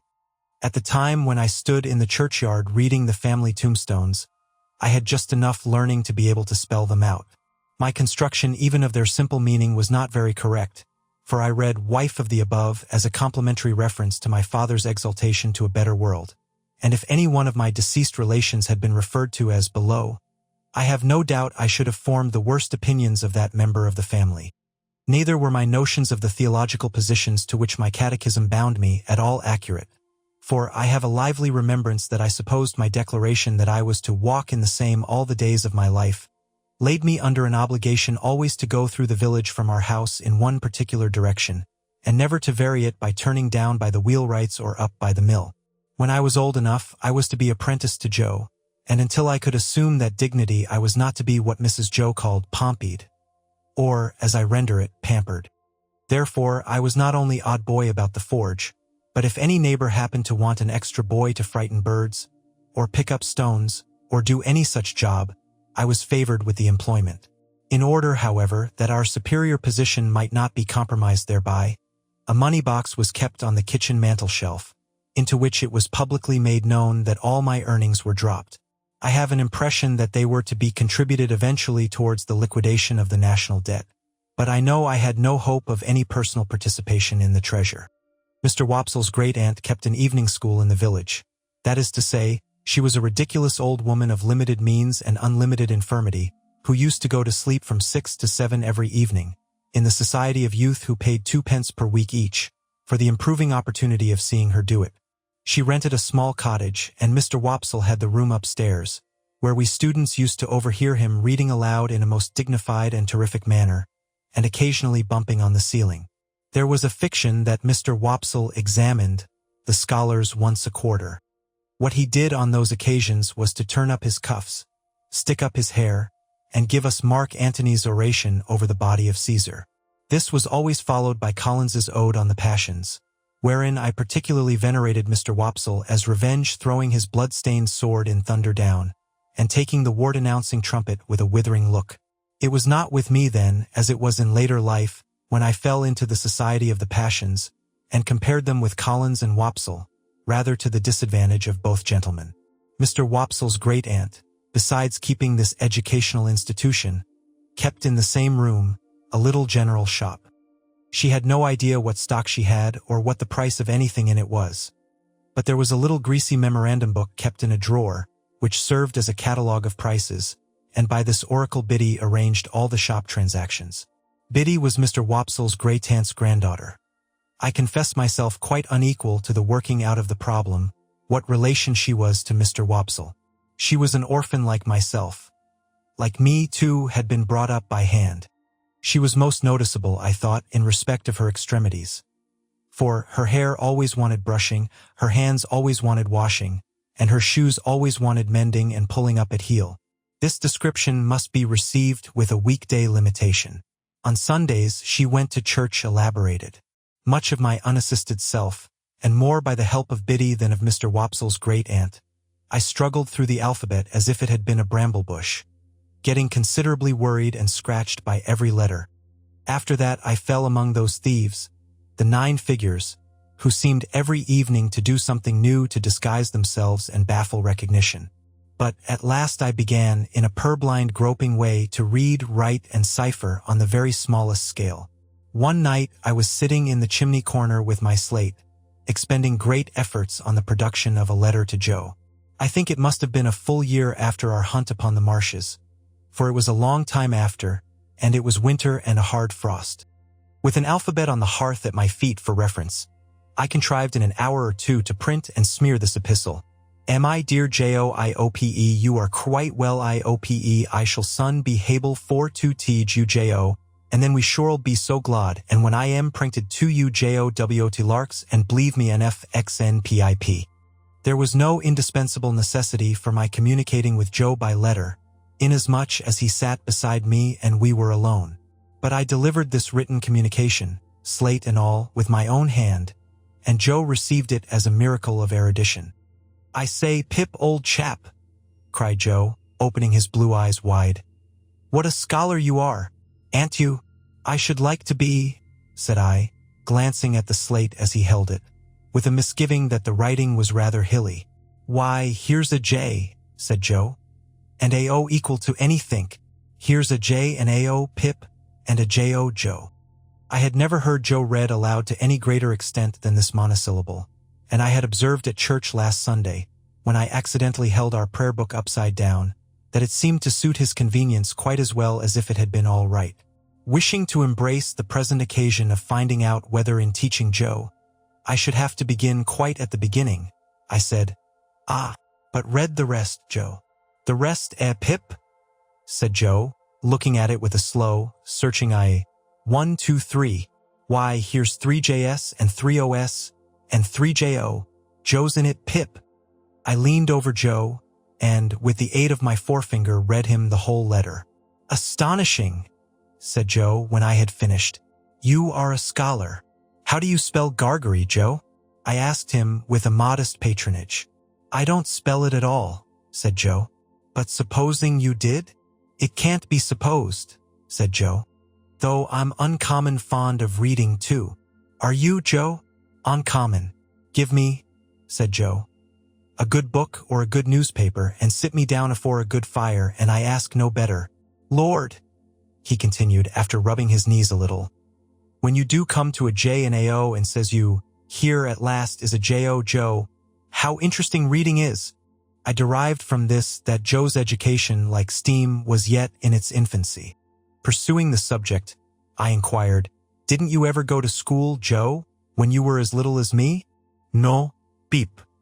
"Why didn't you ever go to school, Joe, when you were as little as me?" "Well, Pip," said Joe, taking up the poker, and settling himself to his usual occupation when he was thoughtful, of slowly raking the fire between the lower bars.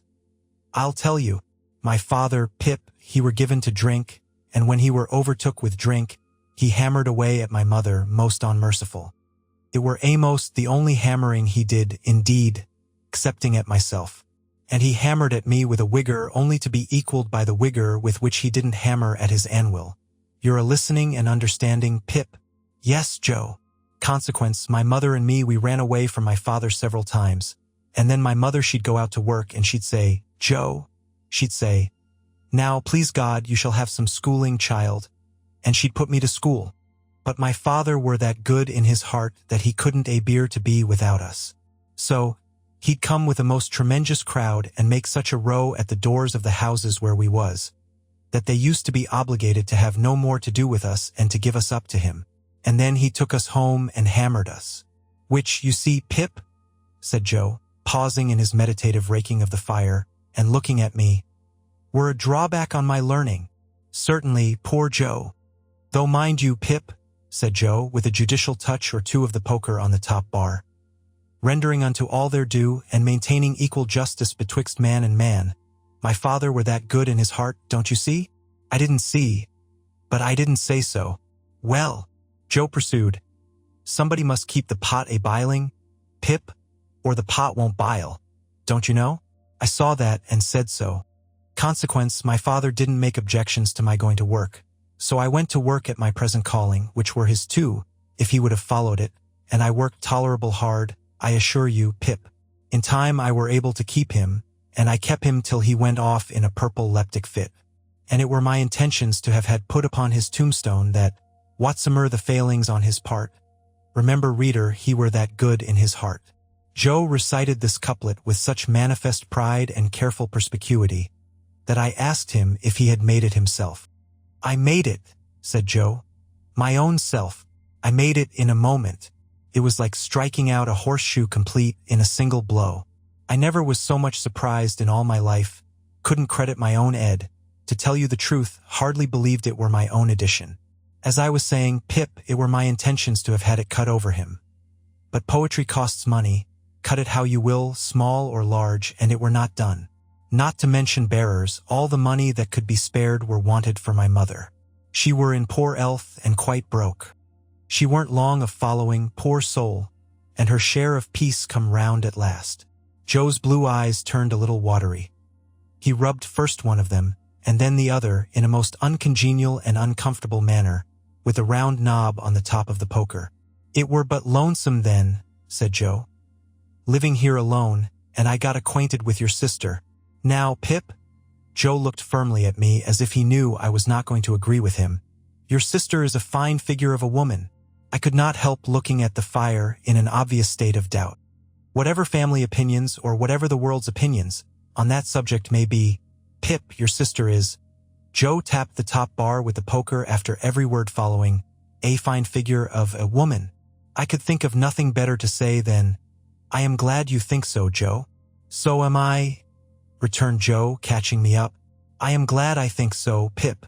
A little redness or a little matter of bone, here or there, what does it signify to me?" I sagaciously observed, if it didn't signify to him, to whom did it signify? "Certainly," assented Joe. That's it. You're right, old chap. When I got acquainted with your sister, it were the talk how she was bringing you up by hand. Very kind of her too, all the folks said, and I said, along with all the folks. As to you, Joe pursued with a countenance expressive of seeing something very nasty indeed. If you could have been aware how small and flabby and mean you was, dear me, you'd have formed the most contemptible opinion of yourself. Not exactly relishing this, I said, Never mind me, Joe. But I did mind you, Pip, he returned with tender simplicity. When I offered to your sister to keep company, and to be asked in church at such times as she was willing and ready to come to the forge, I said to her, and bring the poor little child. God bless the poor little child. I said to your sister, there's room for him at the forge. I broke out crying and begging pardon, and hugged Joe round the neck, who dropped the poker to hug me and to say, ever the best of friends. Ant us, Pip?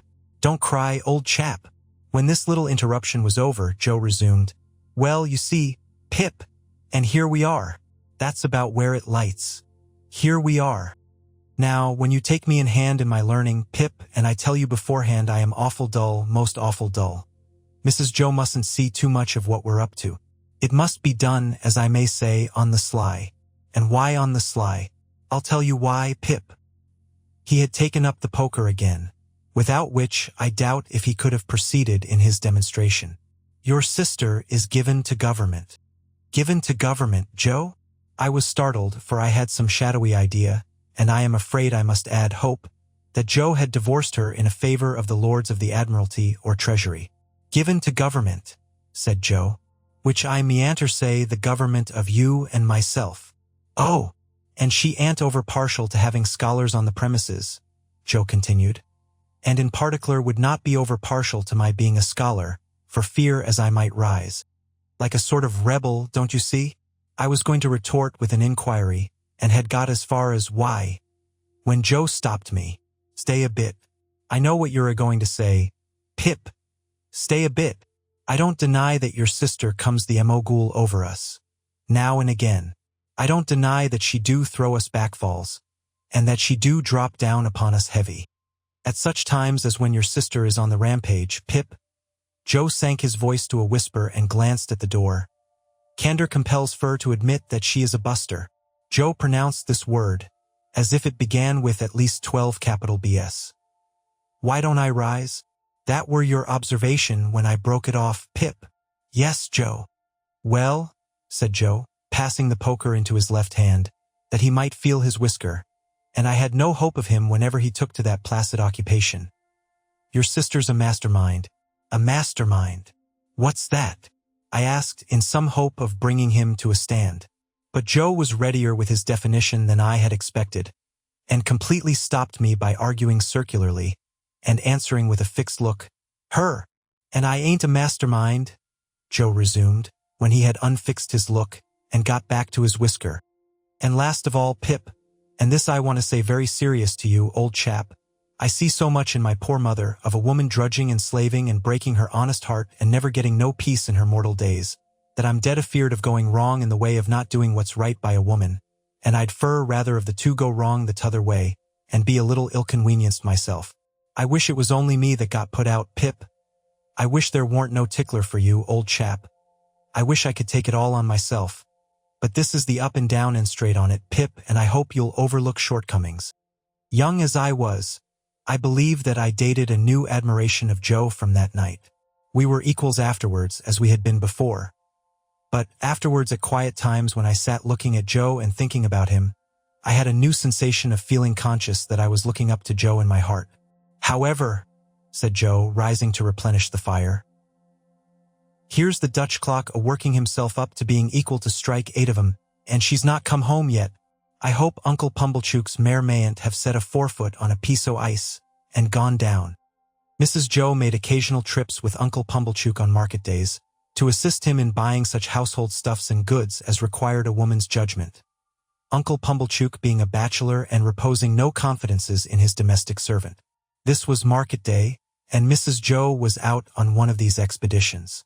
Joe made the fire and swept the hearth, and then we went to the door to listen for the chaise cart. It was a dry, cold night, and the wind blew keenly, and the frost was white and hard. A man would die tonight of lying out on the marshes, I thought. And then I looked at the stars, and considered how awful it would be for a man to turn his face up to them as he froze to death, and see no help or pity in all the glittering multitude. "Here comes the mare," said Joe, ringing like a peal of bells. The sound of her iron shoes upon the hard road was quite musical, as she came along at a much brisker trot than usual. We got a chair out, ready for Mrs. Joe's alighting, and stirred up the fire that they might see a bright window, and took a final survey of the kitchen that nothing might be out of its place. When we had completed these preparations, they drove up, wrapped to the eyes. Mrs. Joe was soon landed, and Uncle Pumblechook was soon down too, covering the mare with a cloth, and we were soon all in the kitchen, carrying so much cold air in with us that it seemed to drive all the heat out of the fire. "Now," said Mrs. Joe, unwrapping herself with haste and excitement, and throwing her bonnet back on her shoulders where it hung by the strings, "if this boy ain't grateful this night, he never will be." I looked as grateful as any boy possibly could, who was wholly uninformed why he ought to assume that expression. "It's only to be hoped," said my sister, "that he won't be pompied, but I have my fears." "She ain't in that line, Mum," said Mr. Pumblechook. "She knows better." "She?" I looked at Joe, making the motion with my lips and eyebrows. "She?" Joe looked at me, making the motion with his lips and eyebrows. "She?" My sister catching him in the act. He drew the back of his hand across his nose with his usual conciliatory air on such occasions, and looked at her. "Well?" said my sister in her snappish way. "What are you staring at? Is the house afire?" Which some individual, Joe politely hinted, mentioned she. "And she is a she, I suppose?" said my sister. "Unless you call Miss Havisham a he, and I doubt if even you'll go so far as that." "Miss Havisham uptown?" said Joe. "Is there any Miss Havisham downtown?" returned my sister. "She wants this boy to go and play there, and of course he's going." "And he had better play there?" said my sister, shaking her head at me as an encouragement to be extremely light and sportive. "Or I'll work him." I had heard of Miss Havisham uptown. Everybody for miles round had heard of Miss Havisham uptown, as an immensely rich and grim lady who lived in a large and dismal house barricaded against robbers, and who led a life of seclusion. "Well, to be sure," said Joe, astounded. "I wonder how she come to know Pip." "Noodle!" cried my sister. "Who said she knew him?" Which some individual, Joe again politely hinted, mentioned that she wanted him to go and play there. "And couldn't she ask Uncle Pumblechook if he knew of a boy to go and play there? Isn't it just barely possible that Uncle Pumblechook may be a tenant of hers, and that he may sometimes, we won't say quarterly or half-yearly, for that would be requiring too much of you, but sometimes go there to pay his rent? And couldn't she then ask Uncle Pumblechook if he knew of a boy to go and play there? And couldn't Uncle Pumblechook, being always considerate and thoughtful for us, though you may not think it, Joseph, in a tone of the deepest reproach, as if he were the most callous of nephews, then mention this boy standing prancing here, which I solemnly declare I was not doing, that I have forever been a willing slave to?" "Good again!" cried Uncle Pumblechook. "Well put, prettily pointed. Good indeed. Now, Joseph, you know the case." "No, Joseph," said my sister, still in a reproachful manner, while Joe apologetically drew the back of his hand across and across his nose. "You do not yet, though you may not think it, know the case. You may consider that you do, but you do not, Joseph. For you do not know that Uncle Pumblechook, being sensible that for anything we can tell, this boy's fortune may be made by his going to Miss Havisham's, has offered to take him into town tonight in his own chaise cart, and to keep him tonight, and to take him with his own hands to Miss Havisham's tomorrow morning." "And Laura Mussy me," cried my sister, casting off her bonnet in sudden desperation. "Here I stand talking to mere mooncalves with Uncle Pumblechook waiting, and the mare catching cold at the door, and the boy grimed with crock and dirt from the hair of his head to the sole of his foot. With that, she pounced upon me, like an eagle on a lamb, and my face was squeezed into wooden bowls and sinks, and my head was put under taps of water butts, and I was soaped and kneaded and toweled and thumped and harrowed and rasped until I really was quite beside myself.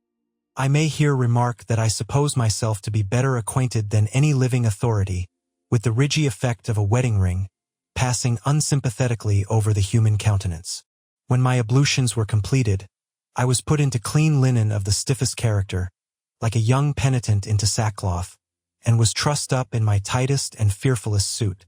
I was then delivered over to Mr. Pumblechook, who formally received me as if he were the sheriff, and who let off upon me the speech that I knew he had been dying to make all along. Boy, be forever grateful to all friends, but especially unto them which brought you up by hand. Goodbye, Joe. God bless you, Pip, old chap.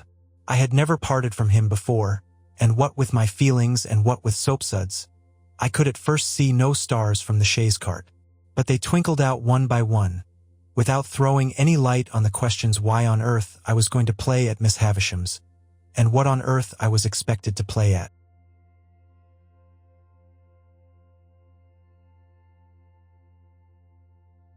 Chapter 8.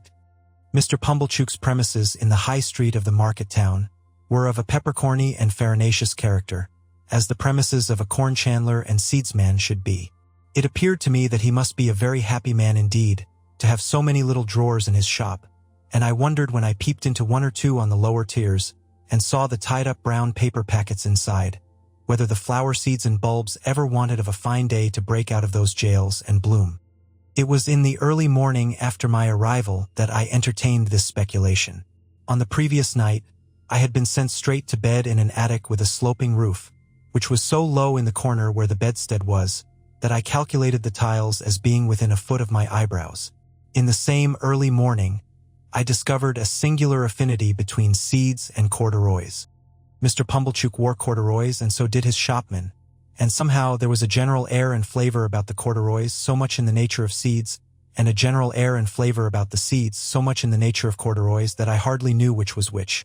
The same opportunity served me for noticing that Mr. Pumblechook appeared to conduct his business by looking across the street at the saddler, who appeared to transact his business by keeping his eye on the coachmaker, who appeared to get on in life by putting his hands in his pockets and contemplating the baker, who in his turn folded his arms and stared at the grocer, who stood at his door and yawned at the chemist.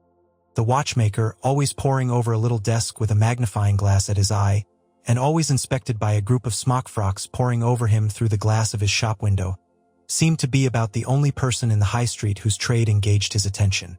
Mr. Pumblechook and I breakfasted at 8 o'clock in the parlor behind the shop, while the shopman took his mug of tea and hunch of bread and butter on a sack of peas in the front premises. I considered Mr. Pumblechook wretched company. Besides being possessed by my sister's idea that a mortifying and penitential character ought to be imparted to my diet, besides giving me as much crumb as possible in combination with as little butter, and putting such a quantity of warm water into my milk that it would have been more candid to have left the milk out altogether. His conversation consisted of nothing but arithmetic. On my politely bidding him good morning, he said pompously, 7 times 9, boy? And how should I be able to answer? Dodged in that way in a strange place on an empty stomach. I was hungry, but before I had swallowed a morsel, he began a running sum that lasted all through the breakfast. 7, and 4, and 8, and 6, and 2, and 10, and so on. And after each figure was disposed of, it was as much as I could do to get a bite or a sup before the next came, while he sat at his ease guessing nothing and eating bacon and hot roll in, if I may be allowed the expression, a gorging and gormandizing manner. For such reasons, I was very glad when 10 o'clock came and we started for Miss Havisham's, though I was not at all at my ease regarding the manner in which I should acquit myself under that lady's roof. Within a quarter of an hour we came to Miss Havisham's house, which was of old brick and dismal, and had a great many iron bars to it. Some of the windows had been walled up. Of those that remained, all the lower were rustily barred. There was a courtyard in front, and that was barred. So we had to wait, after ringing the bell, until someone should come to open it. While we waited at the gate, I peeped in. Even then Mr. Pumblechook said, "And 14?" But I pretended not to hear him, and saw that at the side of the house there was a large brewery. No brewing was going on in it, and none seemed to have gone on for a long, long time. A window was raised, and a clear voice demanded, "What name?" To which my conductor replied, "Pumblechook." The voice returned, "Quite right." And the window was shut again, and a young lady came across the courtyard with keys in her hand.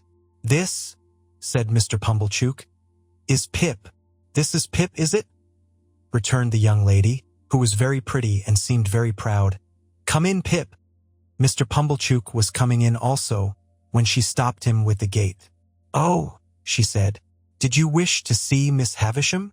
"If Miss Havisham wished to see me," returned Mr. Pumblechook, discomfited. "Ah," said the girl, "but you see she don't." She said it so finally, and in such an undiscussable way, that Mr. Pumblechook, though in a condition of ruffled dignity, could not protest. But he eyed me severely, as if I had done anything to him, and departed with the words reproachfully delivered, "Boy, let your behavior here be a credit unto them which brought you up by hand." I was not free from apprehension that he would come back to propound through the gate. "And 16, but he didn't." My young conductress locked the gate, and we went across the courtyard. It was paved and clean, but grass was growing in every crevice. The brewery buildings had a little lane of communication with it, and the wooden gates of that lane stood open, and all the brewery beyond stood open, away to the high enclosing wall, and all was empty and disused. The cold wind seemed to blow colder there than outside the gate, and it made a shrill noise in howling in and out at the open sides of the brewery, like the noise of wind in the rigging of a ship at sea. She saw me looking at it, and she said, "You could drink without hurt all the strong beer that's brewed there now, boy." "I should think I could, miss," said I in a shy way. "Better not try to brew beer there now, or it would turn out sour, boy. Don't you think so?" "It looks like it, miss. Not that anybody means to try," she added, "for that's all done with, and the place will stand as idle as it is till it falls. As to strong beer, there's enough of it in the cellars already to drown the manor house." "Is that the name of this house, miss?" "One of its names, boy." "It has more than one, then, miss?" "One more. Its other name was Satis, which is Greek or Latin or Hebrew or all three or all one to me for enough." "Enough House," said I. "That's a curious name, miss." "Yes," she replied, "but it meant more than it said. It meant when it was given that whoever had this house could want nothing else. They must have been easily satisfied in those days, I should think. But don't loiter, boy." Though she called me boy so often, and with a carelessness that was far from complimentary, she was of about my own age. She seemed much older than I, of course, being a girl and beautiful and self-possessed, and she was as scornful of me as if she had been 21 and a queen.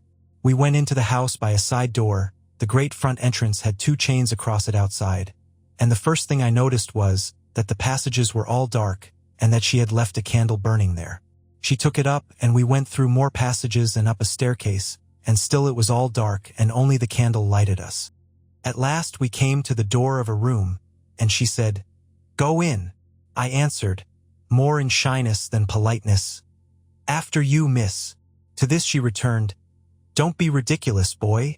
I am not going in," and scornfully walked away, and, what was worse, took the candle with her. This was very uncomfortable, and I was half afraid. However, the only thing to be done being to knock at the door, I knocked and was told from within to enter. I entered, therefore, and found myself in a pretty large room, well lighted with wax candles. No glimpse of daylight was to be seen in it. It was a dressing room, as I supposed from the furniture, though much of it was of forms and uses then quite unknown to me. But prominent in it was a draped table with a gilded looking-glass, and that I made out at first sight to be a fine lady's dressing table. Whether I should have made out this object so soon if there had been no fine lady sitting at it, I cannot say. In an armchair, with an elbow resting on the table and her head leaning on that hand, sat the strangest lady I have ever seen, or shall ever see. She was dressed in rich materials, satins and lace and silks, all of white. Her shoes were white, and she had a long white veil dependent from her hair, and she had bridal flowers in her hair, but her hair was white. Some bright jewels sparkled on her neck and on her hands, and some other jewels lay sparkling on the table. Dresses, less splendid than the dress she wore, and half-packed trunks, were scattered about. She had not quite finished dressing, for she had but one shoe on. The other was on the table near her hand. Her veil was but half arranged. Her watch and chain were not put on, and some lace for her bosom lay with those trinkets, and with her handkerchief and gloves and some flowers, and a prayer book all confusedly heaped about the looking-glass. It was not in the first few moments that I saw all these things, though I saw more of them in the first moments than might be supposed. But I saw that everything within my view which ought to be white had been white long ago, and had lost its luster and was faded and yellow. I saw that the bride within the bridal dress had withered like the dress, and like the flowers, and had no brightness left but the brightness of her sunken eyes. I saw that the dress had been put upon the rounded figure of a young woman, and that the figure upon which it now hung loose had shrunk to skin and bone. Once I had been taken to see some ghastly waxwork at the fair, representing I know not what impossible personage lying in state. Once I had been taken to one of our old marsh churches to see a skeleton in the ashes of a rich dress that had been dug out of a vault under the church pavement. Now, waxwork and skeleton seemed to have dark eyes that moved and looked at me. I should have cried out if I could. "Who is it?" said the lady at the table. "Beep, mum." "Pip. Mr. Pumblechook's boy, ma'am. Come, to play. Come nearer. Let me look at you. Come close." It was when I stood before her, avoiding her eyes, that I took note of the surrounding objects in detail, and saw that her watch had stopped at 20 minutes to 9, and that a clock in the room had stopped at 20 minutes to 9. "Look at me," said Miss Havisham. "You are not afraid of a woman who has never seen the sun since you were born?" I regret to state that I was not afraid of telling the enormous lie comprehended in the answer no. "Do you know what I touch here?" she said, laying her hands, one upon the other, on her left side. "Yes, ma'am. It made me think of the young man." "What do I touch?"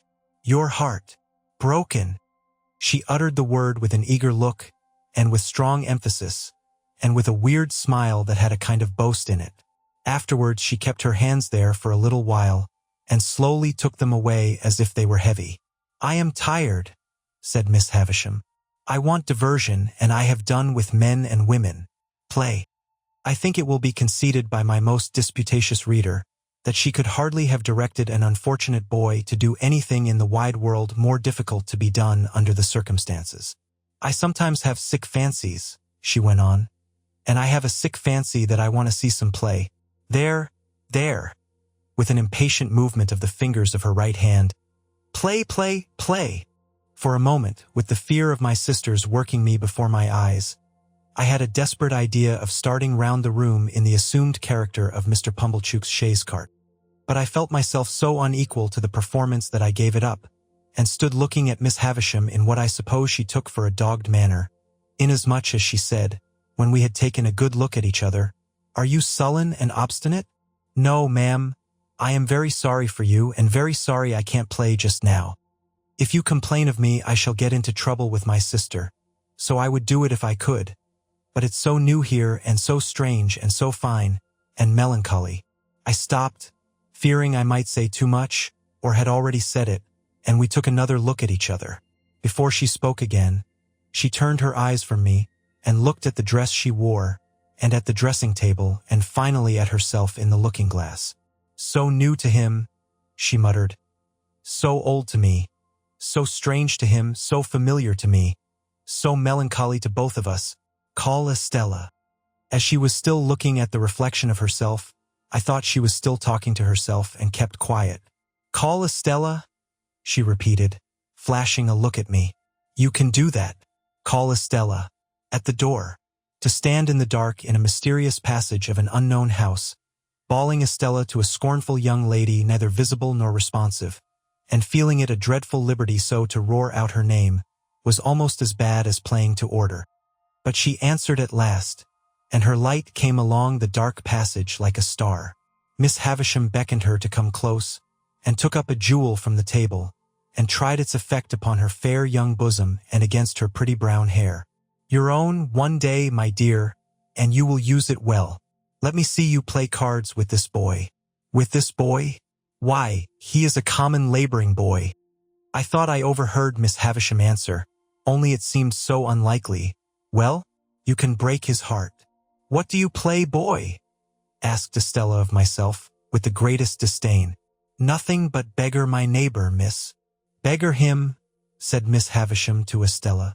So we sat down to cards. It was then I began to understand that everything in the room had stopped, like the watch and the clock, a long time ago. I noticed that Miss Havisham put down the jewel exactly on the spot from which she had taken it up. As Estella dealt the cards, I glanced at the dressing table again, and saw that the shoe upon it, once white, now yellow, had never been worn. I glanced down at the foot from which the shoe was absent, and saw that the silk stocking on it, once white, now yellow, had been trodden ragged. Without this arrest of everything, this standing still of all the pale, decayed objects, not even the withered bridal dress on the collapsed form could have looked so like grave clothes, or the long veil so like a shroud. So she sat, corpse-like, as we played at cards, the frillings and trimmings on her bridal dress, looking like earthy paper. I knew nothing then of the discoveries that are occasionally made of bodies buried in ancient times, which fall to powder in the moment of being distinctly seen. But I have often thought since that she must have looked as if the admission of the natural light of day would have struck her to dust. "He calls the knaves jacks, this boy," said Estella with disdain, before our first game was out. "And what coarse hands he has, and what thick boots." I had never thought of being ashamed of my hands before, but I began to consider them a very indifferent pair. Her contempt for me was so strong that it became infectious, and I caught it. She won the game, and I dealt. I misdealt, as was only natural, when I knew she was lying in wait for me to do wrong, and she denounced me for a stupid, clumsy laboring boy. "You say nothing of her?" remarked Miss Havisham to me as she looked on. "She says many hard things of you, but you say nothing of her. What do you think of her?" "I don't like to say," I stammered. "Tell me in my ear," said Miss Havisham, bending down. "I think she is very proud," I replied in a whisper. "Anything else?" "I think she is very pretty." "Anything else?" "I think she is very insulting." She was looking at me then with a look of supreme aversion. "Anything else?" "I think I should like to go home, and never see her again, though she is so pretty." "I am not sure that I shouldn't like to see her again, but I should like to go home now." "You shall go soon," said Miss Havisham aloud. "Play the game out." Saving for the one weird smile at first, I should have felt almost sure that Miss Havisham's face could not smile. It had dropped into a watchful and brooding expression, most likely when all the things about her had become transfixed, and it looked as if nothing could ever lift it up again. Her chest had dropped, so that she stooped, and her voice had dropped, so that she spoke low, and with a dead lull upon her. Altogether, she had the appearance of having dropped body and soul, within and without, under the weight of a crushing blow. I played the game to an end with Estella, and she beggared me. She threw the cards down on the table when she had won them all, as if she despised them for having been one of me. "When shall I have you here again?" said Miss Havisham. "Let me think." I was beginning to remind her that today was Wednesday, when she checked me with her former impatient movement of the fingers of her right hand. There, I know nothing of days of the week. I know nothing of weeks of the year. Come again after 6 days. You hear?" "Yes, ma'am." "Estella, take him down. Let him have something to eat, and let him roam and look about him while he eats. Go, Pip." I followed the candle down as I had followed the candle up, and she stood it in the place where we had found it. Until she opened the side entrance, I had fancied, without thinking about it, that it must necessarily be night-time. The rush of the daylight quite confounded me, and made me feel as if I had been in the candlelight of the strange room many hours. "You are to wait here, you boy," said Estella, and disappeared and closed the door. I took the opportunity of being alone in the courtyard to look at my coarse hands and my common boots. My opinion of those accessories was not favorable. They had never troubled me before, but they troubled me now as vulgar appendages. I determined to ask Joe why he had ever taught me to call those picture cards jacks, which ought to be called knaves. I wish Joe had been rather more genteelly brought up, and then I should have been so too. She came back with some bread and meat and a little mug of beer.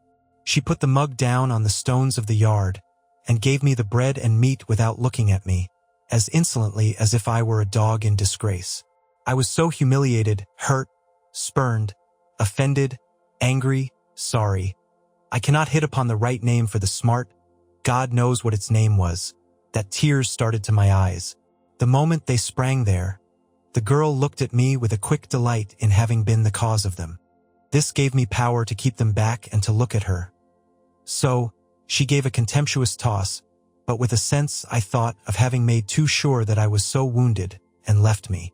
But when she was gone, I looked about me for a place to hide my face in, and got behind one of the gates in the brewery lane, and leaned my sleeve against the wall there, and leaned my forehead on it and cried.